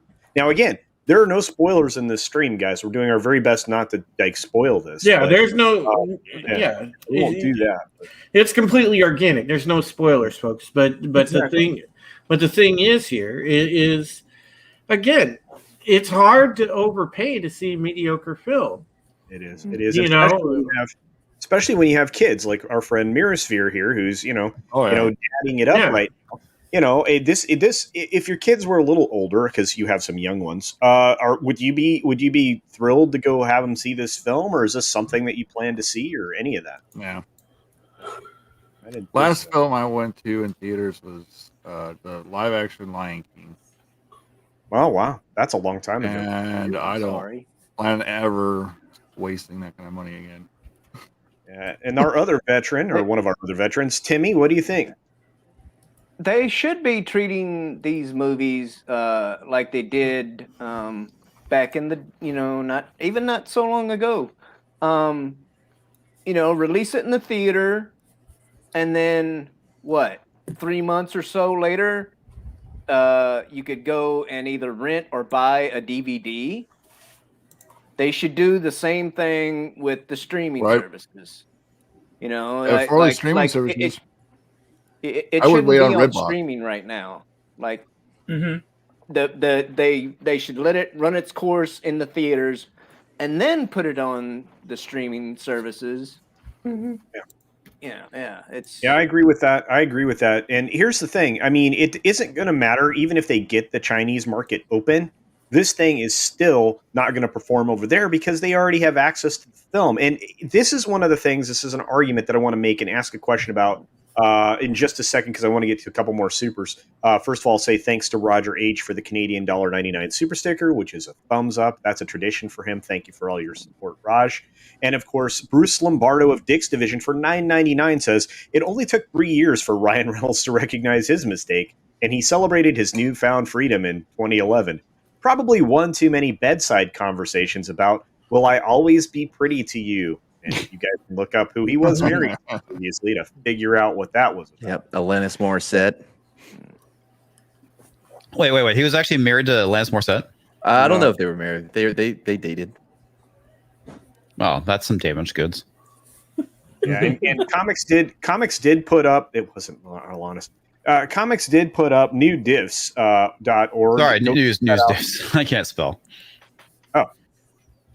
Did I say it wrong? No. I typed it wrong. It's news diffs, not new diffs. Oh, well, yeah. Go check those out too. Whatever those diffs are. Do that thing. Nudes diffs. .org. Yeah, let's see. And this is Carrie says something interesting, and this is I don't know how to describe Black Widow. It's kind of forgettable, not really important, but it's not a trash movie. And you know what? Heard a lot of that sentiment. Yep. Let's see. I think it's a trash movie. Well, have you seen it? The Taskmaster. Okay. Well, we can't spoil it, but since you asked, Mad, I had to stop watching halfway through because there was something that happened that was just so stupid and so cringy. I couldn't continue with it. I get that. I'm sorry. Is that secret really a big secret? I mean, I already knew. No. I haven't seen the movie, and I knew it was coming. Yeah. AFK has been going on the spoiler bay. Okay. My ears are so pure. I've only saw a bit of one trailer. It was the first one. I haven't listened or watched anything. Well, I mean, I'm not gonna tell what it is, but it's just some really cringe-inducing dialogue. The dialogue throughout this film is terrible. Yeah. Again, dialogue just kills. Florence Pugh, she won me over. She was the best part of it. Let me get through these. Oh, yeah. Go ahead. I was just gonna say, it comes apart completely in the third act, but I thought they started off in a pretty good direction. They just veered off from that entirely. It was almost like it was done by multiple people. You know what I mean? Like one of the reasons why people pirate. Yeah. Well, the first if you mean by started off well, like the first 5 or 10 minutes, yeah. Well, and again, you usually get hooked by films if they're doing a good job by the first 10 minutes. Otherwise, a lot of people just tap out. In fact, that's kind of the threshold for our attention span nowadays. Thank you to crappy social media stuff. But anyway, I'm going to get these last couple super chats, and then we're going to dive into the question that I have. I want to say thank you to Bruce Lombardo again of Dick's Division for the $4.99 super chat for Leonard Part 4 in 1987. Part 6. Part six. Yeah, Part six. and that's Bill Cosby. And technically, yeah, he would be correct. That would be the first black superhero. Oh, Pudding Pops. Yeah. Yeah. You can't mention that anymore. Well, maybe now you put it, wait, he got out of jail, so maybe you can mention it. I don't even know. Well, yeah, we covered that last week. Culture the first. I don't know. But Glenzer for $5 says Spider-Man is the original Quipster, but MCU homogenized everyone to the point Spider-Man is now. Well, Glenzer, it was Spider-Man and Deadpool were those two. And that highlighted a great problem was because back then everybody was adapting that Joss Whedon-esque dialogue. Yeah, the Whedon and I'm like, stuff. it works in Buffy, but it doesn't work everywhere else, especially in comics. And Comix Division knows what I'm talking about. Yeah. I think Andrew Garfield was the best Spider-Man we've seen. Oh, I agree. I mean, as far as like being quippy, Andrew Garfield was fantastic. Oh, Fantastic. And he was a lousy Peter Parker, though. Well, who cares about Peter Parker? But no, because like he's too beautiful to be like, you're not, you know what I mean? Like to believe him as Peter Parker. But he was too hip. I wouldn't say too hipster. He was too hip to be Peter Parker. Peter Parker was a nerd. He got bullied. He got picked on. No. He was too much Edward from Twilight to be Peter Parker. Yeah, including Yeah. I love the remake of the trailer to make him look like a stalker. Have y'all seen that? Oh yes, it's so good, like a thriller. I just like the Pizza Time gift that's out there. Oh, look, I think that if you watch the Amazing Spider-Man movies and then you watch Deadpool that came after those, you're like, oh, I wonder if Ryan Reynolds saw those two movies because this seems very familiar, just with more F-bombs. And here's something you don't want to be associated with this word, serviceable. Yeah, because that's servicing the customer. Yeah, you don't want to serve the customer because it's an alt-right dog whistle apparently. Customer service. Yeah, right. Sounds like an alt-right dog whistle. Okay, so you're cool people pissing in your food then. Yeah, exactly. Stark for another 20 Swedish krona says, I still think woke is our time's Satanist. Possibly. Holy cow. Dude, I disagree. Yeah, because I don't. This is not the satanic panic. I mean, they legit are getting in your HR departments, and a lot of this is being pushed by venture capital firms, and that's the reason why it's making its way into the startups. I mean, it's this isn't the satanic panic. It's actually a thing, man. Yeah. Now, if you ever I know some of the guys are watching Babylon 5 for the first time, like I am, and if you ever watch Babylon 5, anybody? Oh yeah, it's fantastic. I've seen the first 5 or 6 episodes. Remember the peace whatever organization that came up on like season 2 and 3, and they had like the Night Watch, and they would arrest people for wrong think and wrong and I was like, you had the spy cops or something like that, and yeah, agreed. It was like the Psy Cops. That was like to me it was like Psy Cops were our CIA. The peace guys are all the woke people going, hey, we want people to be peaceful and protect the Earth, and that's it. And then they had like the little armband guys, the Night Watch guys, come out and start enforcing like anything and everything that they believed was like any kind of slander against one political party or one ideology. And I was like, Jesus Christ, this is exactly what's going on now. And it was good because I freaking love Babylon. I'm like really into it. I need to rewatch it. It's been a number of years since I've seen it, but oh man, I mean that show is just so fucking good. So That real was good. quick, let me ask my question, and then it's going to be a free for all. I'm going to put everybody on the stream at the same time, which is be polite to each other, okay? Is the way this is being presented? Oh, you guys are come on. Is the way this is being presented in the article we just looked at, and in other articles that are similarly written with lots of fancy words that are not quite, as they seem like they're saying, this is doing this. They use word like claims and stuff. Is this being presented in a way that they can blame piracy for this film's underperformance? No. I think it's again going back to using weasel words, right? I mean, it's like it's non-committal. They claim anybody can claim anything.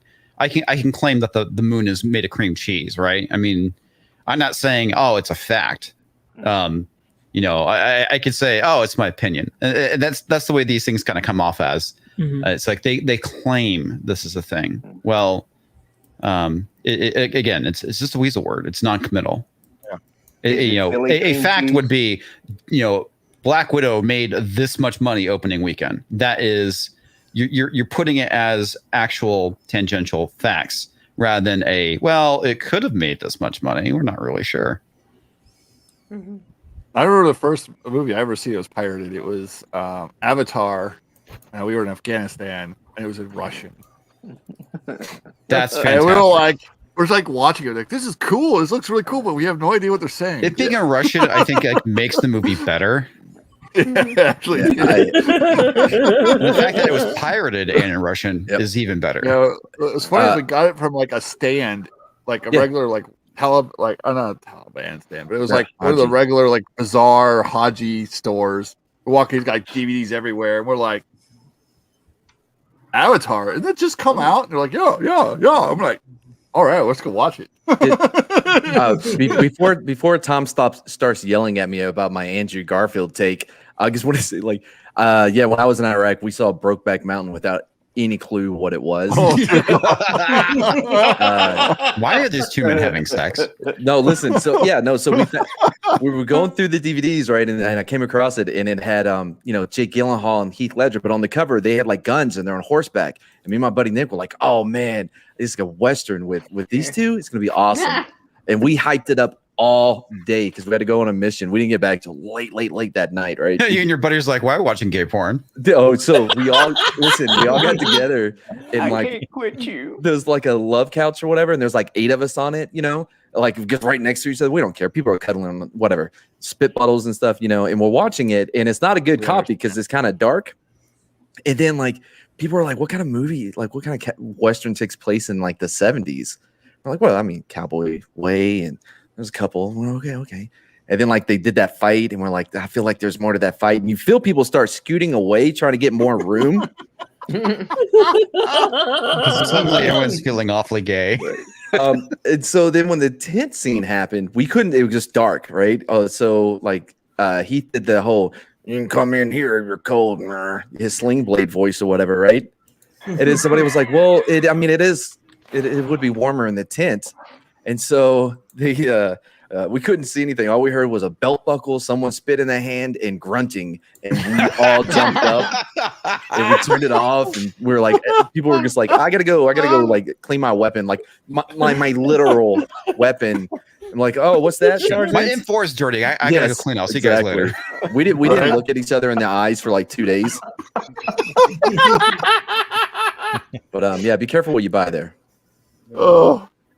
So who was the first one to say I can't quit you though? A couple days later, we never got to that part, dude. We didn't go back and watch it. What are you talking about? That would be a Navy term.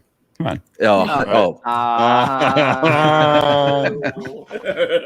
Here we go with the stereotypes. I'm sorry. I've had too many friends that have been in the Navy, so. Yeah, Wes.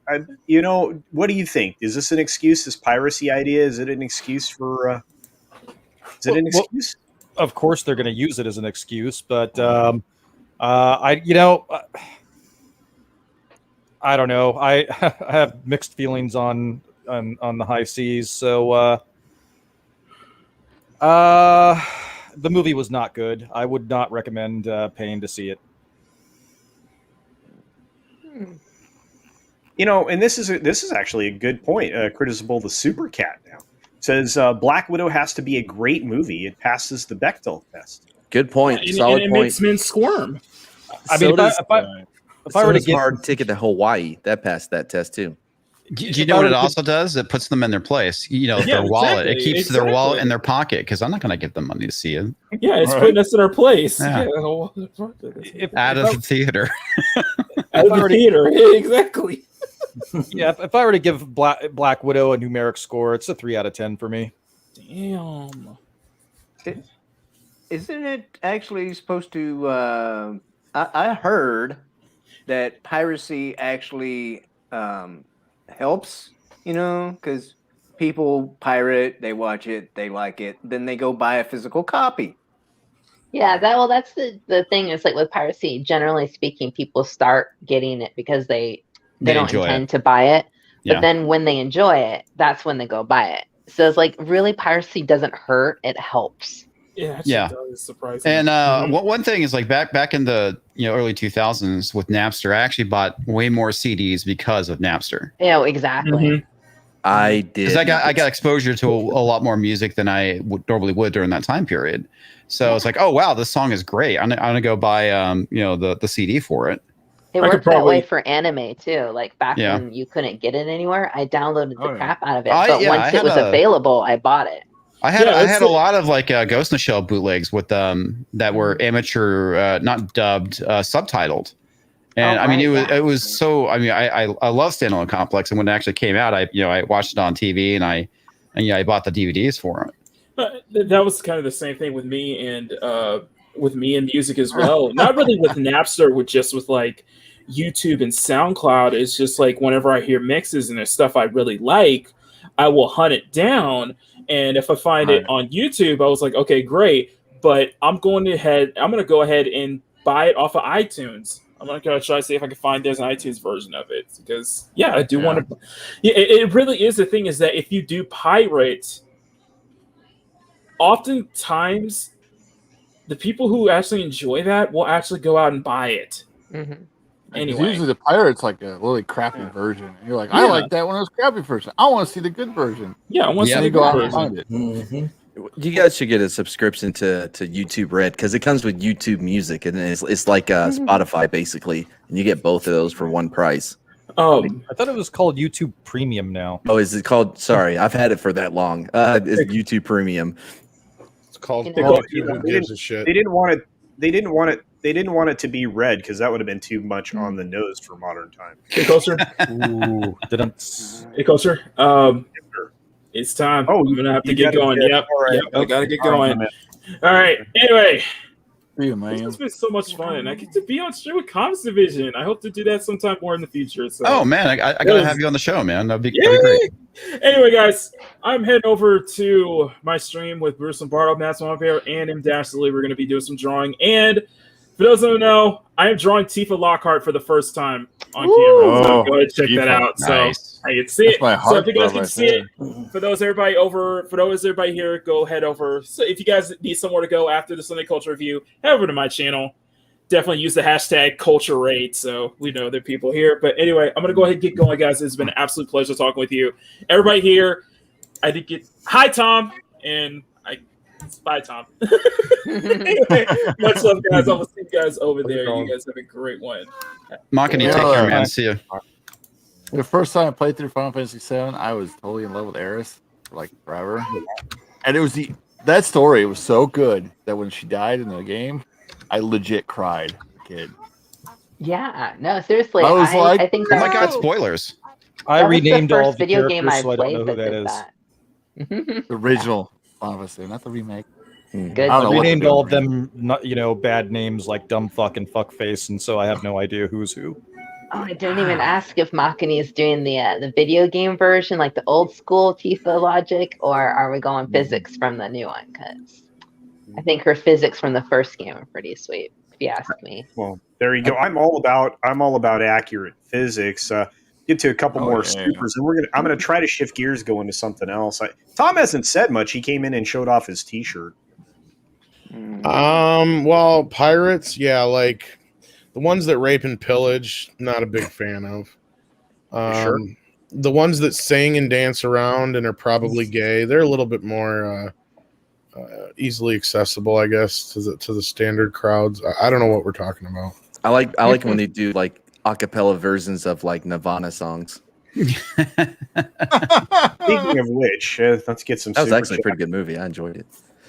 I have no idea what's going Roof on. Korean, Roof Korean the base for $5 says this will all change once normal person understands that corporations' only audience is to customers willing to modify someone else's behavior. It's true. It's very true.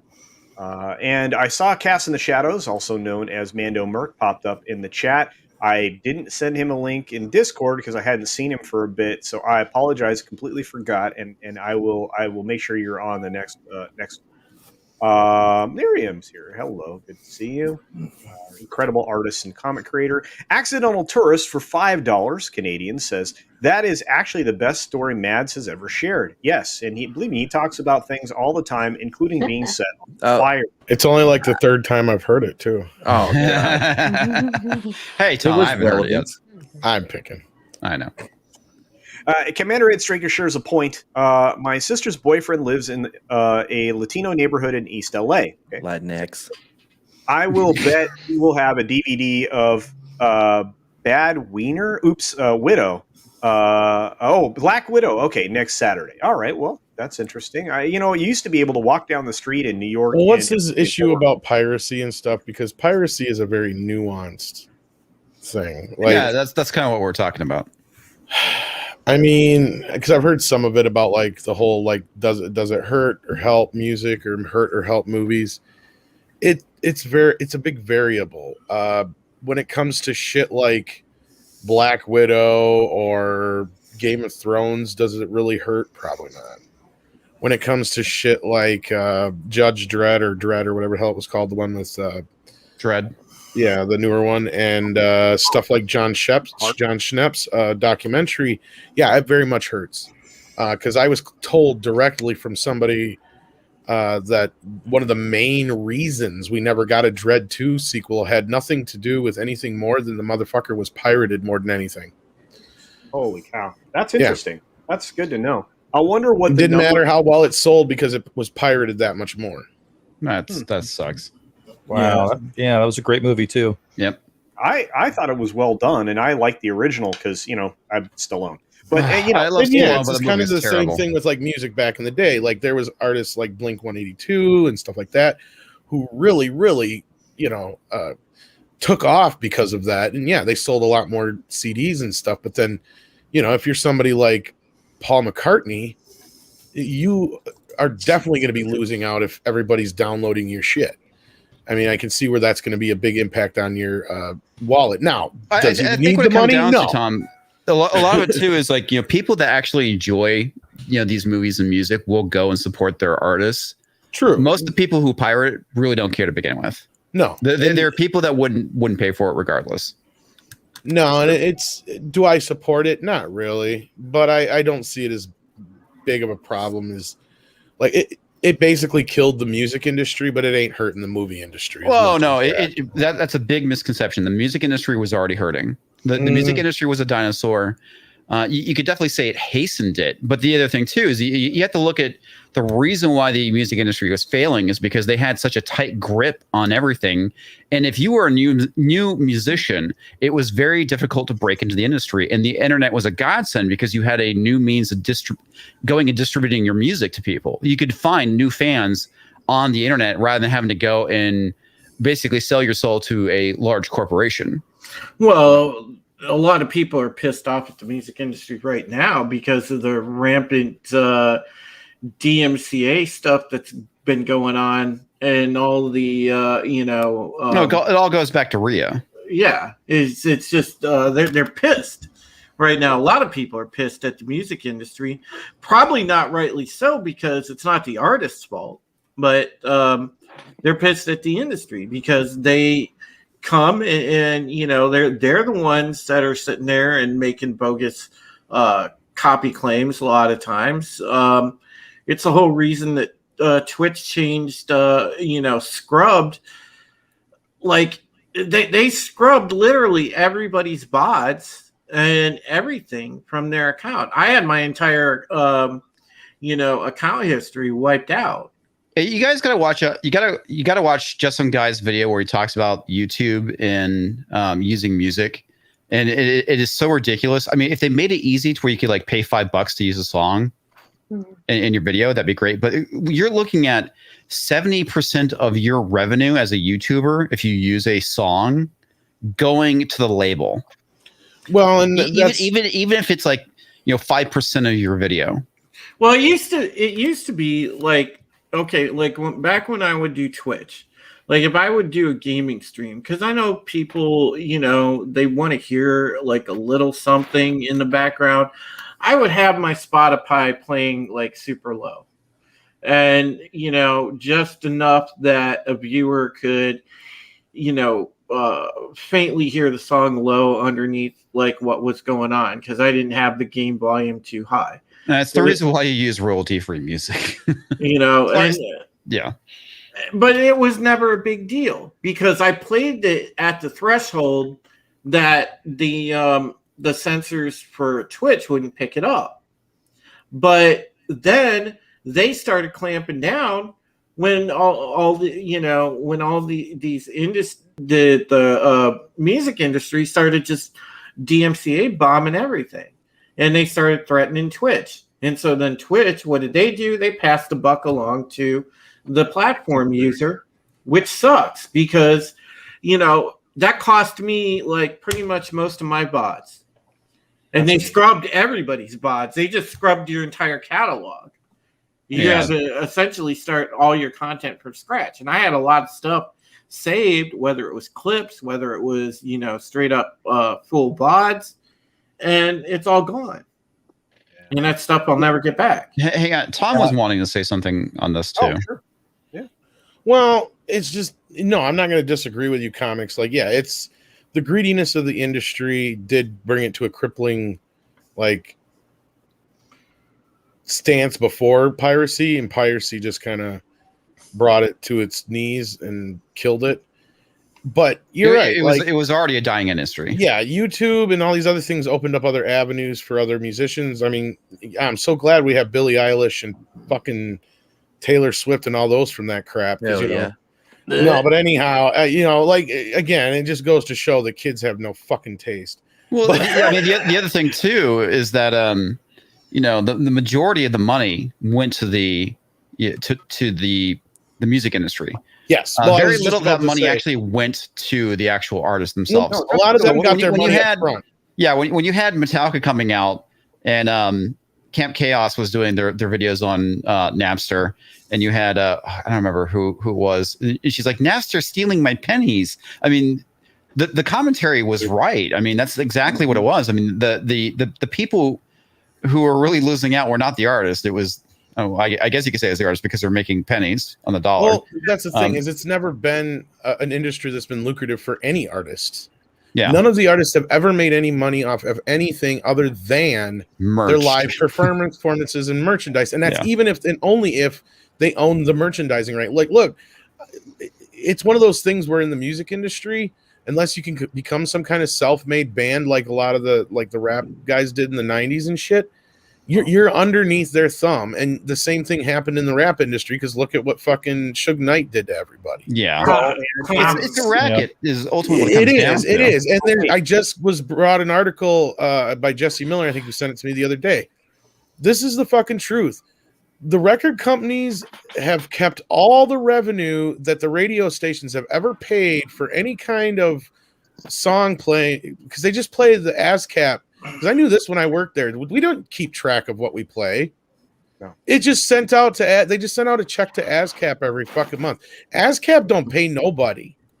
The thing I find so crazy about it is like if you are a bar owner and you have a radio in your bar and you're playing music, you actually have to pay money to play music in a bar. Well, yeah, and that's the thing. It's kind of like it's similar rule for radio stations. It's almost like a jukebox rule. You just basically pay this flat fee to ASCAP, which is the company that distributes all the money to the record companies, and that's where the money stops. The artists never see anything. So yeah, BMI, ASCAP, it's all the same fucking business. And then the same thing happened to the music industry in the last few years. They conglomerated it down to basically there's 3 basic companies that own all the fucking music now. You know, there used to be all these different companies. Now it's Universal, Sony, and Warner. They own everything. It's And like that with a lot of entertainment. It's unfortunate. But What consider about this, royalties, though? Fleetwood Mac just went and sold their entire catalog to someone, which was dumb. Well, So- not really, actually. And hang on, guys. I gotta get out of here. Oh man, comics. All Sorry, right, dude. I can't stay for the full amount of time. I got some other stuff I got to take care of. Absolutely, no. But I appreciate wanted to it. make sure I was here for you, dude. It was great talking to you. Read this super likewise, chat. man. It's because I farted. It was because Tom showed up. Is really what it is. 100% it was. Comics. Read this super chat, and everybody stop talking over each other. Okay, so when Mads is watching BSG, he's actually means belt buckle spit grunt and not Battlestar Galactica. Nice. I mean, it's I've thought of it before, but whatever. Sounds like it's interchangeable, if you ask me. My goodness. I can't quit you. All right. Well, go ahead and play yourself out, comics, man. I appreciate it. Wish I had your clip. Oh yeah. I'll send it to you. Okay, this is me punching myself in the face. I was like, no, I'm kidding. Good night, everyone. I'll catch you next time. Check us out Monday and Thursday, where I stream with Culture Casino and we talk about the craziness that is the world and entertainment. And of course, you can find me on Friday Night Tights. And also on every Sunday at 4 p.m. Central Time, I stream with Chris Knight talking about the Loki disaster of a TV series, which makes me want to vomit and punch myself in the nuts. But yeah, whatever. You're almost done. You're almost done. Thank God. Thanks so much, comics. Be safe. All right, guys. I'll talk to you later. Take care. See you, man. But Again, Well, anyway, so this whole piracy has something to do with Black Widow. Is that what started this whole conversation? yeah, no. What I was asking, and because of the article that we were covering, which is, I guess that was my main question because here, we're wondering if this is being used. This article is going to be used as an excuse because Disney's claiming $215 million global victory at the box office and Disney Plus premiere with Black Widow weekend. Now they're referring to the fact that that Disney is telling them or is claiming that they made $60 million. Yeah, I saw this. Did you guys see what I retweeted out or whatever? No. They're also claiming it's the #1 movie of the year already. oh gosh, of course they are. How is that even fucking possible? King Kong and Godzilla and Fast 9 and Quiet Place 2 have all made more money than this movie so far yet. Yeah, but in their heart though, they're the number one. Oh, is this their truth? Is this Black Widow's truth? Yes, yes, it's their truth. Their truth. Oh, I'm tired of. You know what? There is no their truth when it comes to actual facts and figures, kids. No, it's funny because no. the Mexican Iron Man brought up that their exact quote for their estimation for the weekend was 120 million. Right.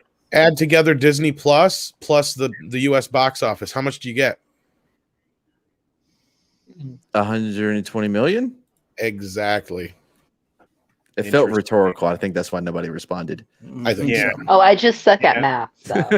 No, it's okay. I just this whole thing feels funky to me, and I was getting a lot Me of people too. messaging me about empty theaters when they went to screenings and shit too. they're messaging you. Ords is retweeting it, right? I asked people to send me their pictures of their theaters, like just as the film runs, and then if they can, as the film exits, because everybody's staying to the after credit scene in a Marvel, or most people do. So I'm just curious, and anecdotally, Comix said when he went to see it, it was there were like 12 people in there, and only one person joined the film after the previews started. So that's 13 people in a theater plus him. I mean, come on. So Come on, man. Come on, man. Come on, man. Roof Korean the base says piracy is a way to encourage social change. No better way to punish big corps forcing their politicized content than to separate them from their money. Well, yeah. Well, he's got a point, but I want to respond to that though, and just say, like Tom was saying, there's now a conglomeration of 3 corporations in charge of all the music, and dude, they're on. It's almost like they're on a mission to screw content creators. Yeah. And as a content creator myself, okay, well, they piss me off. So yeah, I am much more likely to go the route of alternative ways to, get music tracks I want, or consume television or movies I want, because these companies are being complete dicks. And especially toward content creators, when they should be thanking us because we give them free advertising. Yeah, and what's weird is that they seem to be locking down on it a little bit more as far as like getting after people for it. Like, yeah, DMCA I've been putting, is so stupid. I've gone through. I had a second YouTube account like over 10 years ago before it got struck for music. But I've noticed it's really strange. It's like there was a bubble of time where for almost 9 years, like I had videos on my page that have like music on it. And just within the last year, I've noticed that video after video after video is slowly getting struck, even though they're like that old. And it's crazy because now it's just like I feel like someone's thumbing through and it's just like, okay, I'm going to strike that. I'm going to get this. I'm going to get this. I'm going to get this. And it's just, it seems so excessive. But let's circle back to use an administration term. Let's circle back and talk about. No, I'm not. I'm sorry. Let's talk about the same thing being done when we're talking about T. Louis too, right? And those of you will know that inside joke. Yeah. They were doing the same thing and false striking or claiming stuff that they had no business doing. Right? Doesn't seem new to me. I'm trying to get some context though of what memes of destruction just said. How are we being dicks to them, dude? They're the ones like actively going out there, and in some cases, like some people have lost their channels over this. So I mean, they're being far more dicks to us than anything that we could do to them. We're not even costing them that much money. So I don't know. Question, memes. In what context? Because I mean, it's not the artist's fault that these claims get made most of the time, because there aren't a lot of self-published musicians out there anymore. Like Tom McDonald, who's doing an amazing thing with sold out tours. And think about that, man. Yeah, He's killing it. Yeah. He's savage. Well, yeah, and it's like these larger companies, they're because they have like the third parties, basically they can pay to go out and like claim things on their behalf. It just seems like such a it's like a greedy thing. Dude. It's like, hey, we'll give you money in the hopes that we'll get even more money by like having you guys like strike all these people. But otherwise, we won't really put our effort in doing it ourselves. But I don't know. It just seems ridiculously excessive if you actually have to find somebody to look it up themselves. Yeah. And look, I mean, I will occasionally use snippets. By the way, I have a disclaimer that clearly outlines fair use and my understanding of it on everything, including these live streams, which I actually copyright, right? So when I'm utilizing somebody else's material, it's for the briefest possible period. Right. When we use articles, it's the same way. I'm using this to draw context to cover this because it's part of the news. It falls within fair use, and you can see that being mistreated constantly. And a little bit when for a name. No, please go ahead. No, our channel got taken down because originally we had Street Smart spelt non-Boston like. And we got 2 strikes immediately, and so many of the episodes taken down because there was a game show on the WB at 3 a.m. in the morning in the early 2000s. Yeah, nobody remembers it. Like they hear it in the background as they're holding their girlfriend's hair while she pukes after getting back from the bar. That's the only that they know. You know what I mean? Like, and they just they did it because of the name. That's all they had.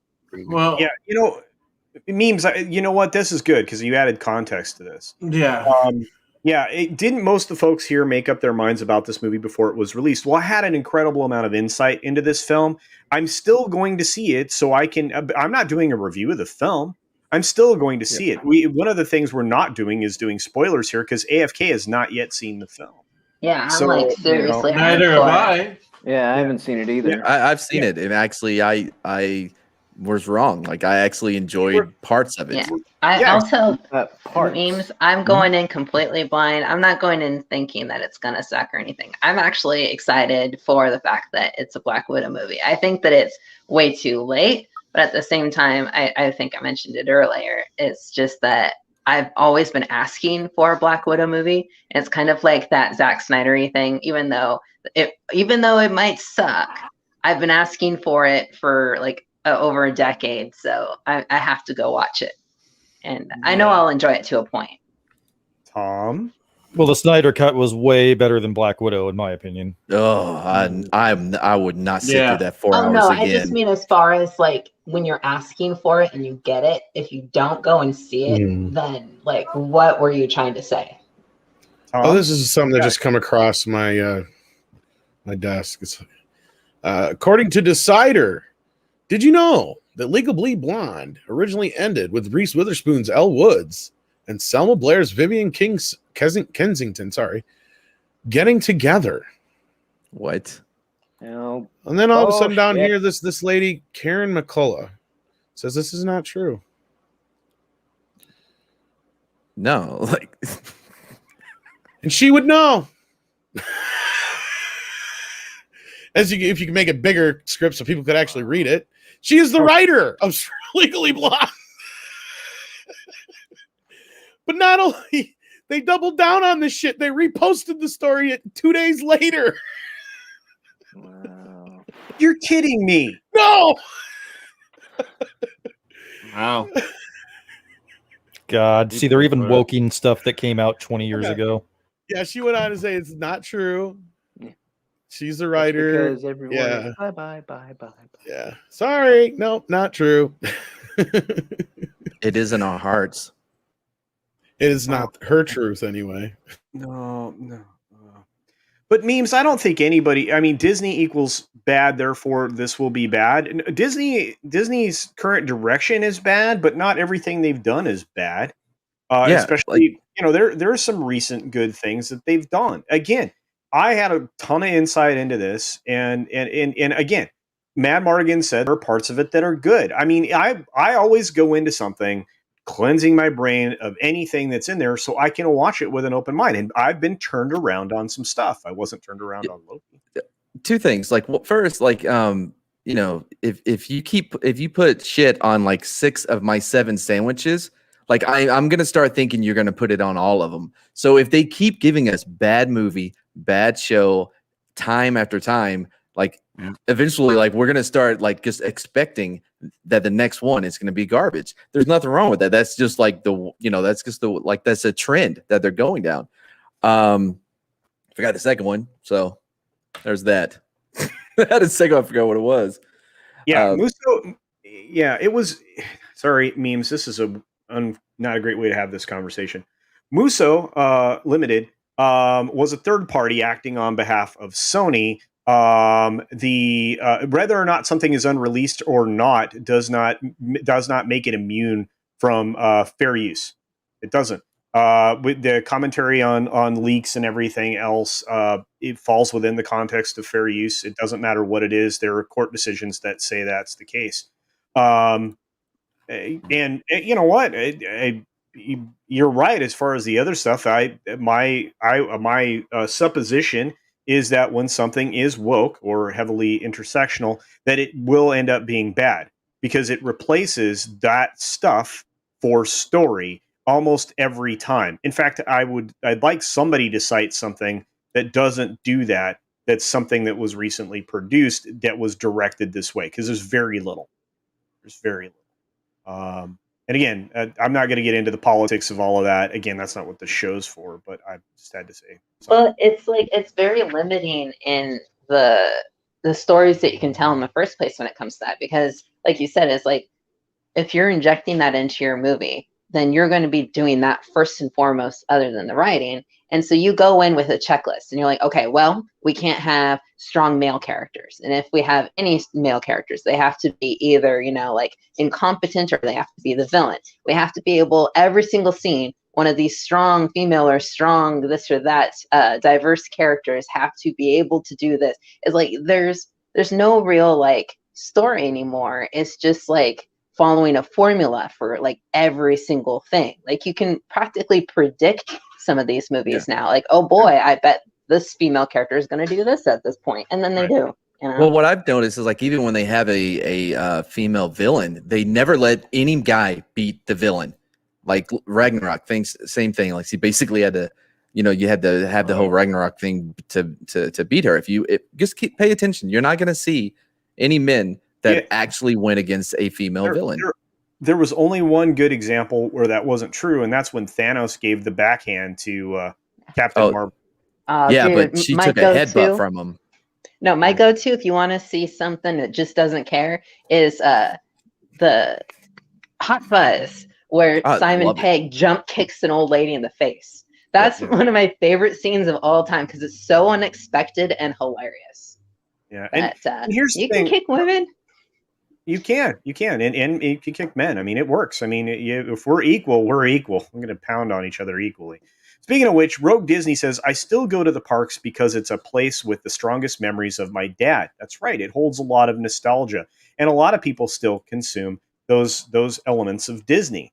But they're starting to reduce the nostalgia by essentially destroying the things that made those parks the parks. And again, this is not the place for that. You can check out Lorena Creole's channel this evening, where we're going to talk about Welcome to Florida. I'm sure the parks will figure in there prevalently.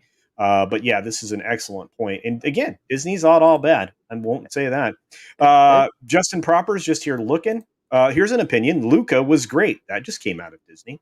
So again, another example. Liam McDeal says, I don't go to a movie because only parts of it are good. The whole thing should be good. Yes, Liam. I mean, I didn't know until after I watched it. So I didn't know I would only like certain parts.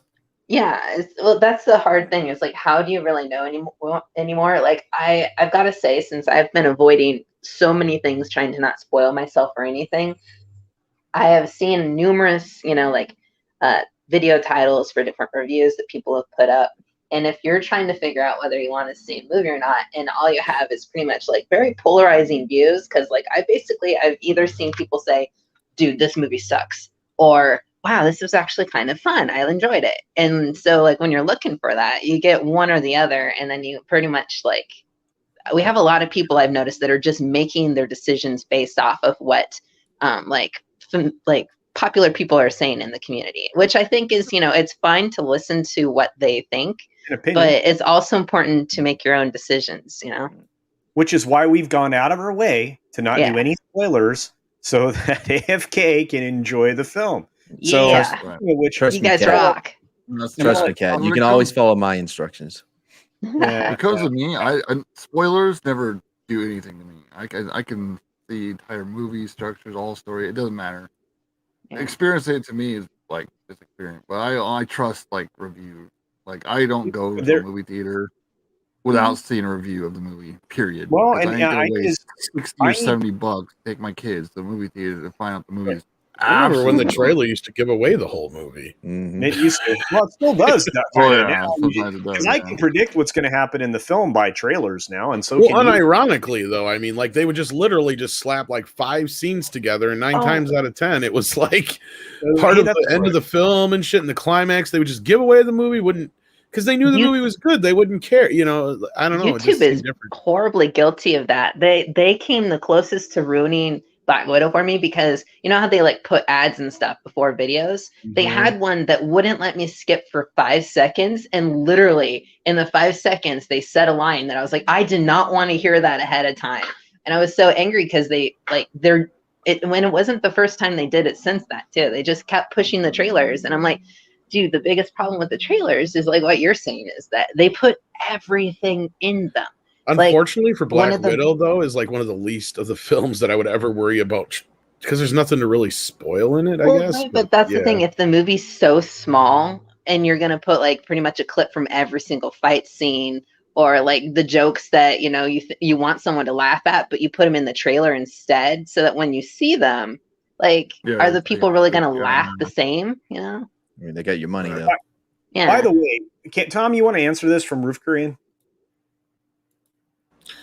Either of you know how fair use works for music regarding cover songs? Artists have YouTube.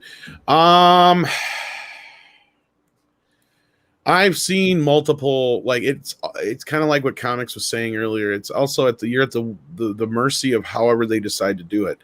I remember years ago back, I did a couple of cover songs, and some got claimed 100%. Others were only partial claims. Like Pink Floyd was nice enough to only partially claim a cover song. But I can't remember who the other one was, like Prince or something like that. His estate or whatever claimed the entire thing. So it's very random. And there really is no fair use really for music. It's even a grayer area than probably video. Yeah, like with, you can like use sampling and stuff. Well, sampling you have to pay. Like that was something that's what they went to court for back in the day with Vanilla Ice and MC Hammer. Like they got away with it for years, but then as soon as those kind of songs started making money and there was money involved, that's when that shit stopped. In this instance, in this day and age, you can probably get away with using maybe a 5-6 second clip of music as a reference point, but it has to really, like, you have to. I would still see, like, that's the thing. The thing with music is it all has to do, and that was kind of what I was going to get to earlier too, is it all has to do with who owns the master in the end. I mean, that's the downside. That's why Taylor Swift went and re-recorded all her songs. That's why Prince and a few other people went and re-recorded a bunch of their songs too, is because they didn't own the actual masters. And at which point that's where it gets convoluted on who owns it and what they decide as far as their power and they want to enact. They can be ruthless. I mean, for years, the people who claim to have owned Happy Birthday, they got away with it.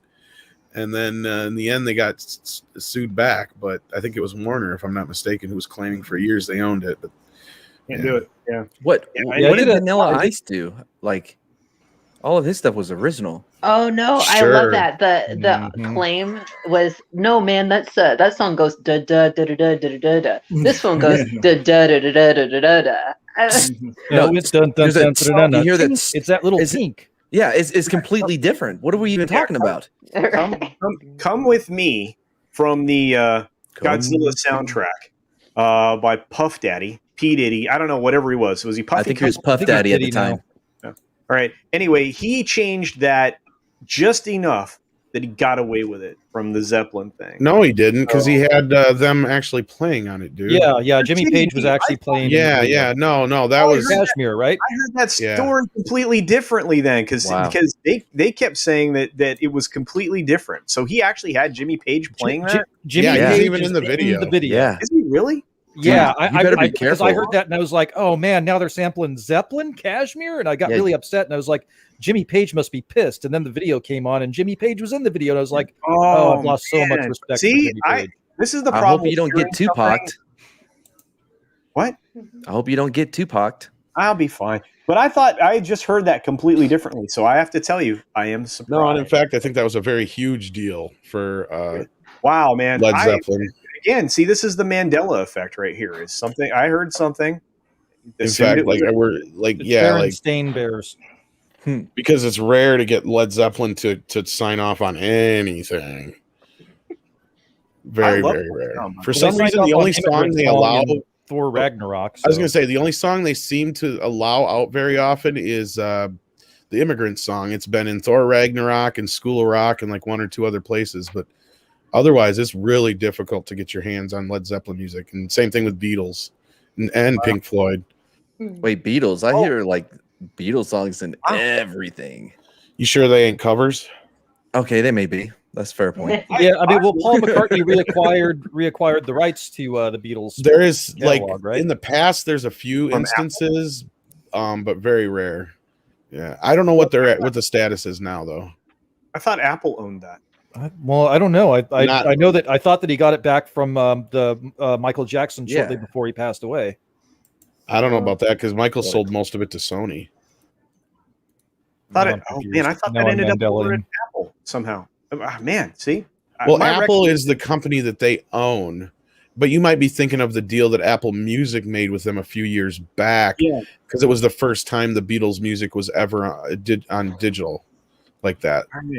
Through iTunes and shit. Wrong. I know that there was a big controversy because when Paul McCartney reacquired it, he changed the credits to read from Lennon-McCartney to McCartney-Lennon, and people thought he was a dick for doing that. Well, he's the only one still alive. He's the only original Beatle still alive, right? Maybe I'm wrong on that too. Wait, what? No, Ringo is. Ringo's still alive? He's not original. Yeah, Ringo. It's not original. Sorry. I know his son, Zach. But... Yeah. I know Ringo's All right, well, son, I Zach, want everybody to call everybody's attention to this. Clobbering Times is only one away from 1,000. Seriously? Sweet. Fix this. Oh, I don't think I'm subscribed to him. Go subscribe to the Clobbering Times, please. If you're not, go do it, please. I can't see chat, but somebody better be spamming the link to Clobbering Times. I think Lord Thoth got it. And I think we're like 4 away from 300. Need 300 so I can sync to Odyssey. That's right. Oh, We're man, getting this nice. on Mad Barber Entertainment. That's true. Awesome. All right. Well, let's try at least get into a little bit of one article, and then we'll start to shut it down because Makini started to go, and we have people that are in both audiences. So we're en fuego. I thought this would be fun to cover, and hopefully you guys agree. Tom, this might be even interesting to you. All right. And where's the article? There. There's your face. What's happening? Look at that hairy guy. Boomer. There we go. Ah. How to watch Richard Branson's historic Virgin Galactic space launch on Sunday. Well, that was interesting and not helpful because it already happened. Richard Branson makes successful space trek on Virgin Galactic Unity 22. This is a pretty cool story, in my opinion. I'm not sure if you guys knew this was happening. I did not know, but at the same time, I'm not surprised, and I'm actually really excited. And suck it, NASA. So there you go. All I know is that first picture, with him throwing up that gang sign is a little problematic. But guys, look, guys, I'm going to say this one more time. Ringo, not original. Well, it's not so much that he's not original. He doesn't really own any of the writing rights on any of the songs. I don't know if he ever actually wrote a song the entire time he was a Beatle. No, he do like the Yellow Submarine or something like that. He sang it, but he didn't write it. Oh, most of the time he did cover songs before they stuff, got famous. Yeah. Well, yeah. Well, how about Best, the script for the Help movie? That seems like something he would write. No.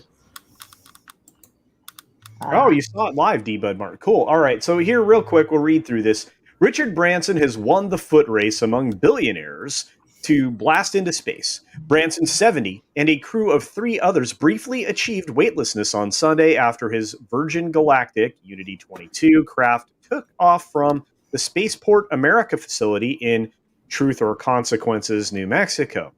Nothing could prepare you for the view of Earth from space, Branson said at the post-flight news conference. It was just magical.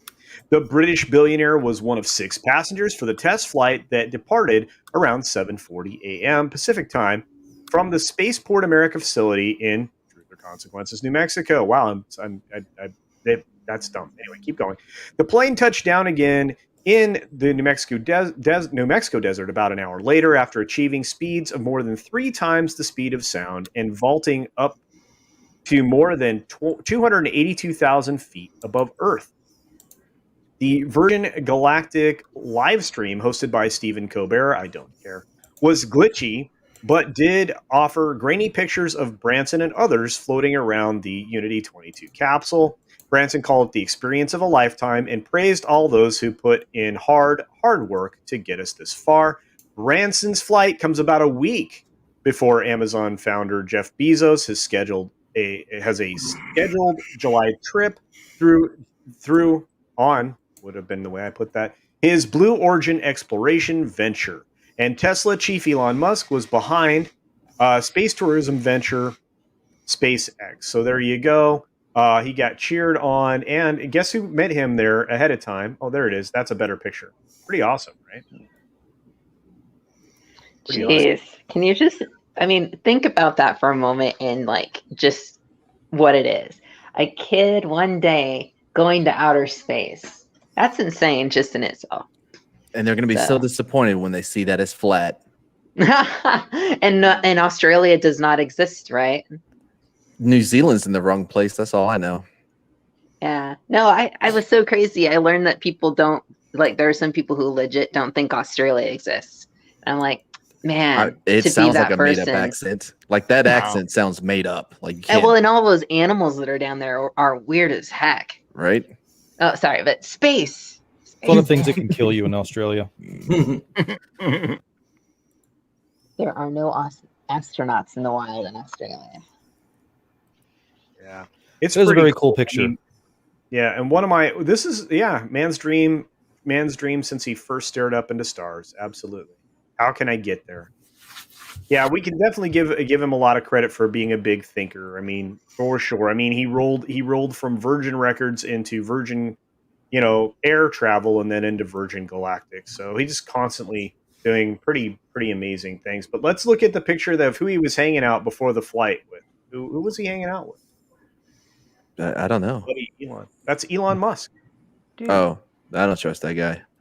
Nice. All right. I don't trust anybody that gets to that level. I'm not going to say much. I know one thing, though. Elon has better toes than Brie Larson. Mm-hmm. What? Mm-hmm. Yeah. Yeah, Elon at least looks normal. He doesn't have hobbit feet.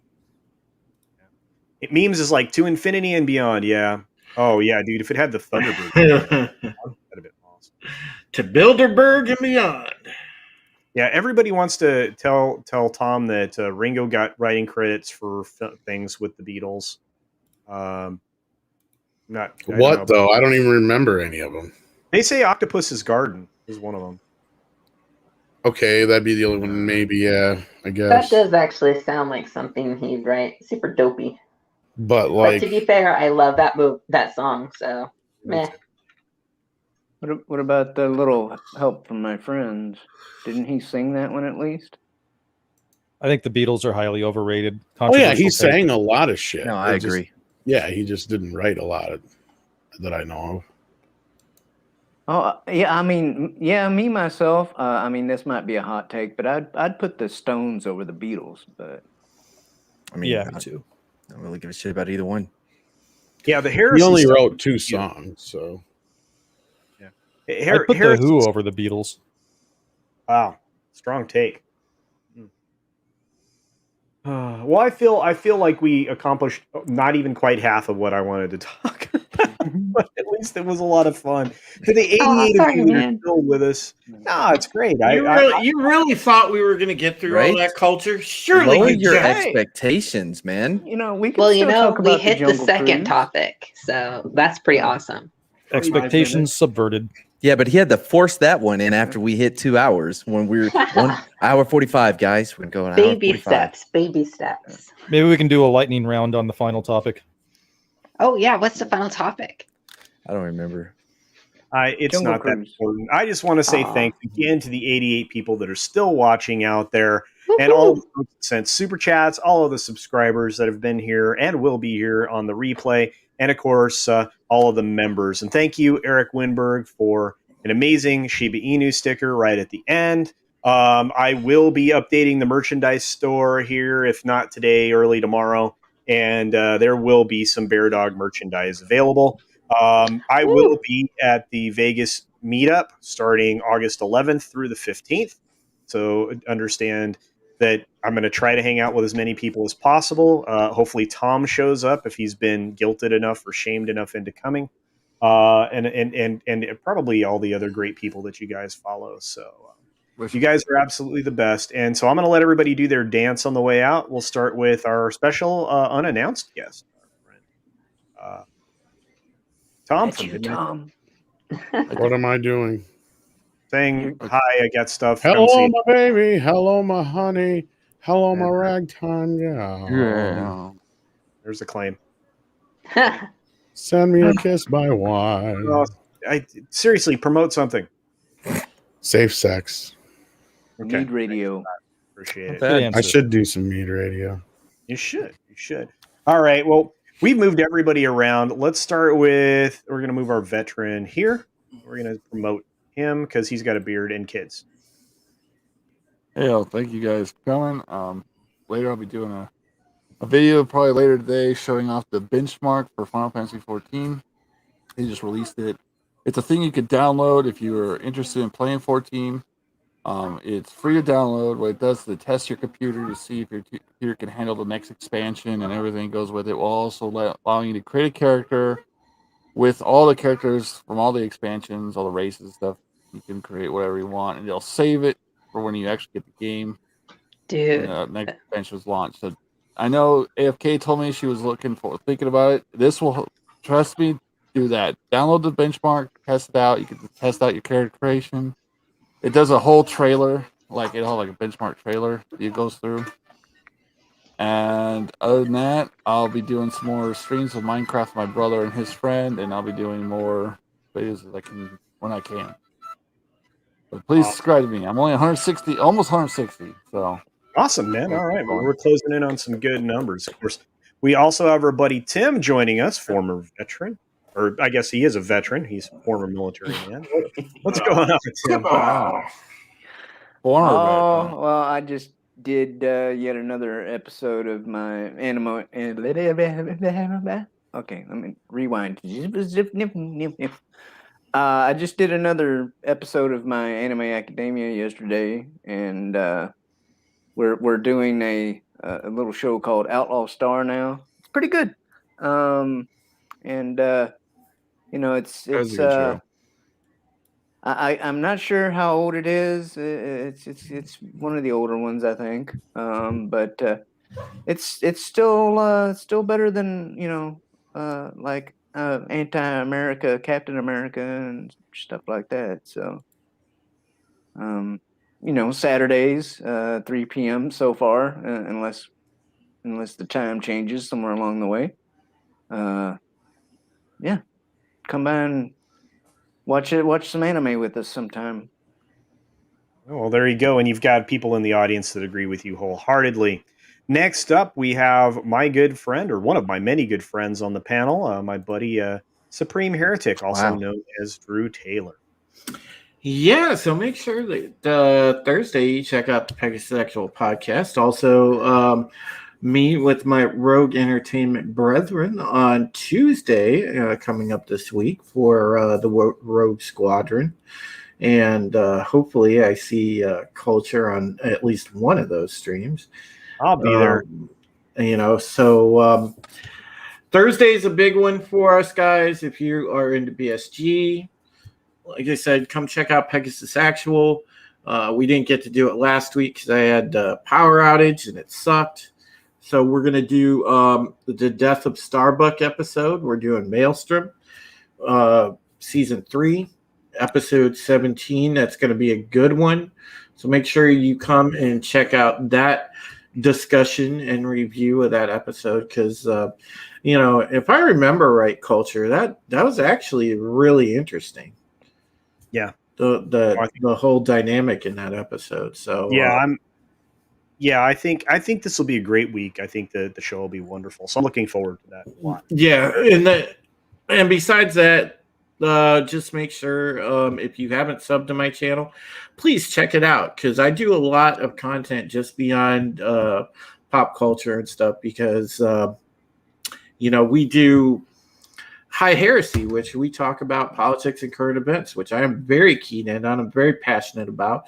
As you guys know, I'm an independent freelance journalist, so I'm trying to stay plugged into everything that is going on in our great country and around the world. So if you need a dose of news and just want to catch up on current topics, so yeah, check that out. Bashy Washy says, when is that, Drew? Pegasus Actual Podcast is Thursday. We usually start somewhere between 9 and 9:15 p.m. Eastern Standard Time here in the United States. Yeah, I'm sure it's different if you live in other countries. So just try to gauge the time difference to that particular time zone, and you'll be able to find us. Yeah, I think it's going to be really good. We actually watched the film Razor. Yeah, I'm sure Drew would put together a watch party for that at some point too. Yeah, we've done our review and discussion on Razor, but yeah, if there is a demand for it, I'm definitely willing to do watch parties. I mean, obviously we can't do them directly here on YouTube, but what we could do is we could put together a watch party either via Discord or another medium. But make sure that you check that out. If you're a BSG fan, come by the channel on Thursday. Succumb to the Asian persuasion, people. Come on, man. Oh my goodness. Yeah, I think you only have 3 weeks left until you go back to being considered white. Yeah, I know, right? They like to shift it. They change it on us, Martigan. Yeah. All right. Well, since I highlighted him, and he just talks over people. I waited for a break in what he was saying. Also one of my friends, good friends, and somebody I appreciate hanging out with 3 times a week now. Mm-hmm. Go ahead, Ben. Yeah, no. Since all you people seem to really like culture, let me tell you. I'm going to promote some of his stuff. You can find him every Wednesday and every Saturday on Street Smarts, because happens to be on my channel. That's not his stuff. 3 p.m. Central. What? That's not his stuff. That's it is. Stuff. He's a producer. I know, but it's your stuff. No, it's not. That's it's our stuff. And it's his stuff. We're a team. Like those guys in Brokeback Mountain? Oh, Jesus. Kinda, but not less sexy. So you got his back, is what you're saying. Oh, I always have his back. Broke. He doesn't have to worry about that. Back that. The original title was Bareback Mountain, I heard. Oh. Wow. Anything we add on is for pleasure. Or rawhide. I don't know. Yeah. So Wednesday, Saturday, Street Smarts, 3 p.m. Central. Let's see. What do we? Oh, Tammy and T-Rex was great. I don't know what culture made us watch Saturday. That was weird.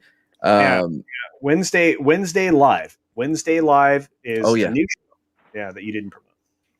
Well, that's on my channel. Yeah, thanks. I'm going to do this and say this. Casino, are you doing any member streams? Yes, I am. Was originally planned for this weekend. Vince conspired against me to run my poll.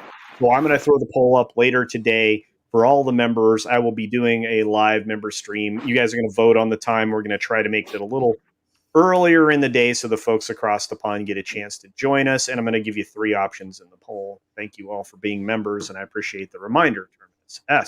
On that note, one of my other best friends on the platform, Wes of the Wes Moody Webcast. Wes, take it away. Hey, everybody. I am Wes Moody of the Wes Moody Webcast to talk about current events, pop culture, occasional conspiracy theories, occasional car talk, gaming streams, and I will vlog about whatever the heck I want to because it is my webcast. Join me on Tuesdays at 8:05 p.m. Pacific time with CultureCasino and many others for Trekking on Tuesday, where we celebrate good Star Trek. And then join me on Wednesdays for Whatever Wednesday, where we cover current events, and they can be pop culture related or related to whatever's in the news, politics, etc. Things that might make us angry. And so also this Friday, I'm going to be having my 1,000 sub celebration plus my birthday stream, because this Friday is my birthday. And so we're going to combine those two because if I had 1,000 subs, I'd have 1,000 subs, but I don't have 1,000 subs, but I'm going to celebrate having 1,000 subs anyway, because I have a feeling I'm going to be dead before I get to 1,000 subs. So why not celebrate it now? Anyways, hope to see ya there. Thanks, Wes. And I hope that's not the case. Let's see. The only person that I've left is one of the longest panelists I've had and a very good friend, AFK Bar. AFK, take it away. Well, that is okay. I'm the only one who really doesn't have anything to say. So it's totally fine to stick me back here. Again, I just enjoy hanging out here. So I keep saying that I'll do stuff with my YouTube, but I haven't. So I won't actually say anything this time, so that if I do something, it'll be a surprise. And everybody likes surprises. So that's how I roll. I like surprises too. But I do want to remind everyone, as we've gone down to the number 69 appropriately, do go and check out Machiny 90's stream.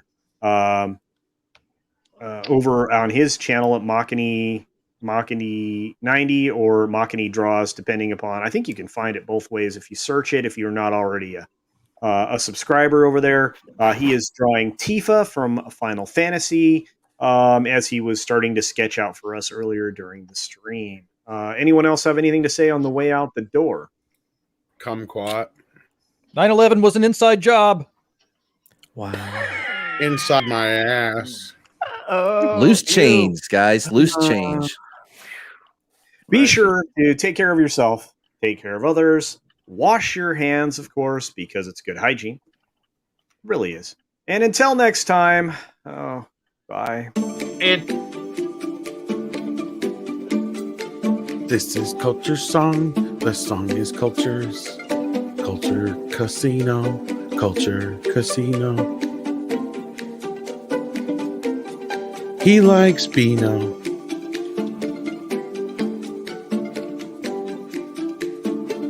His hair's so sexy. Those lyrics to be canon. His hair is supremo.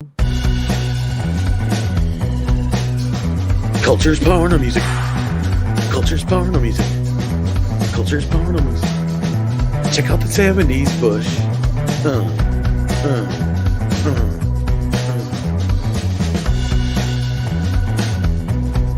I am not associated with any of these people.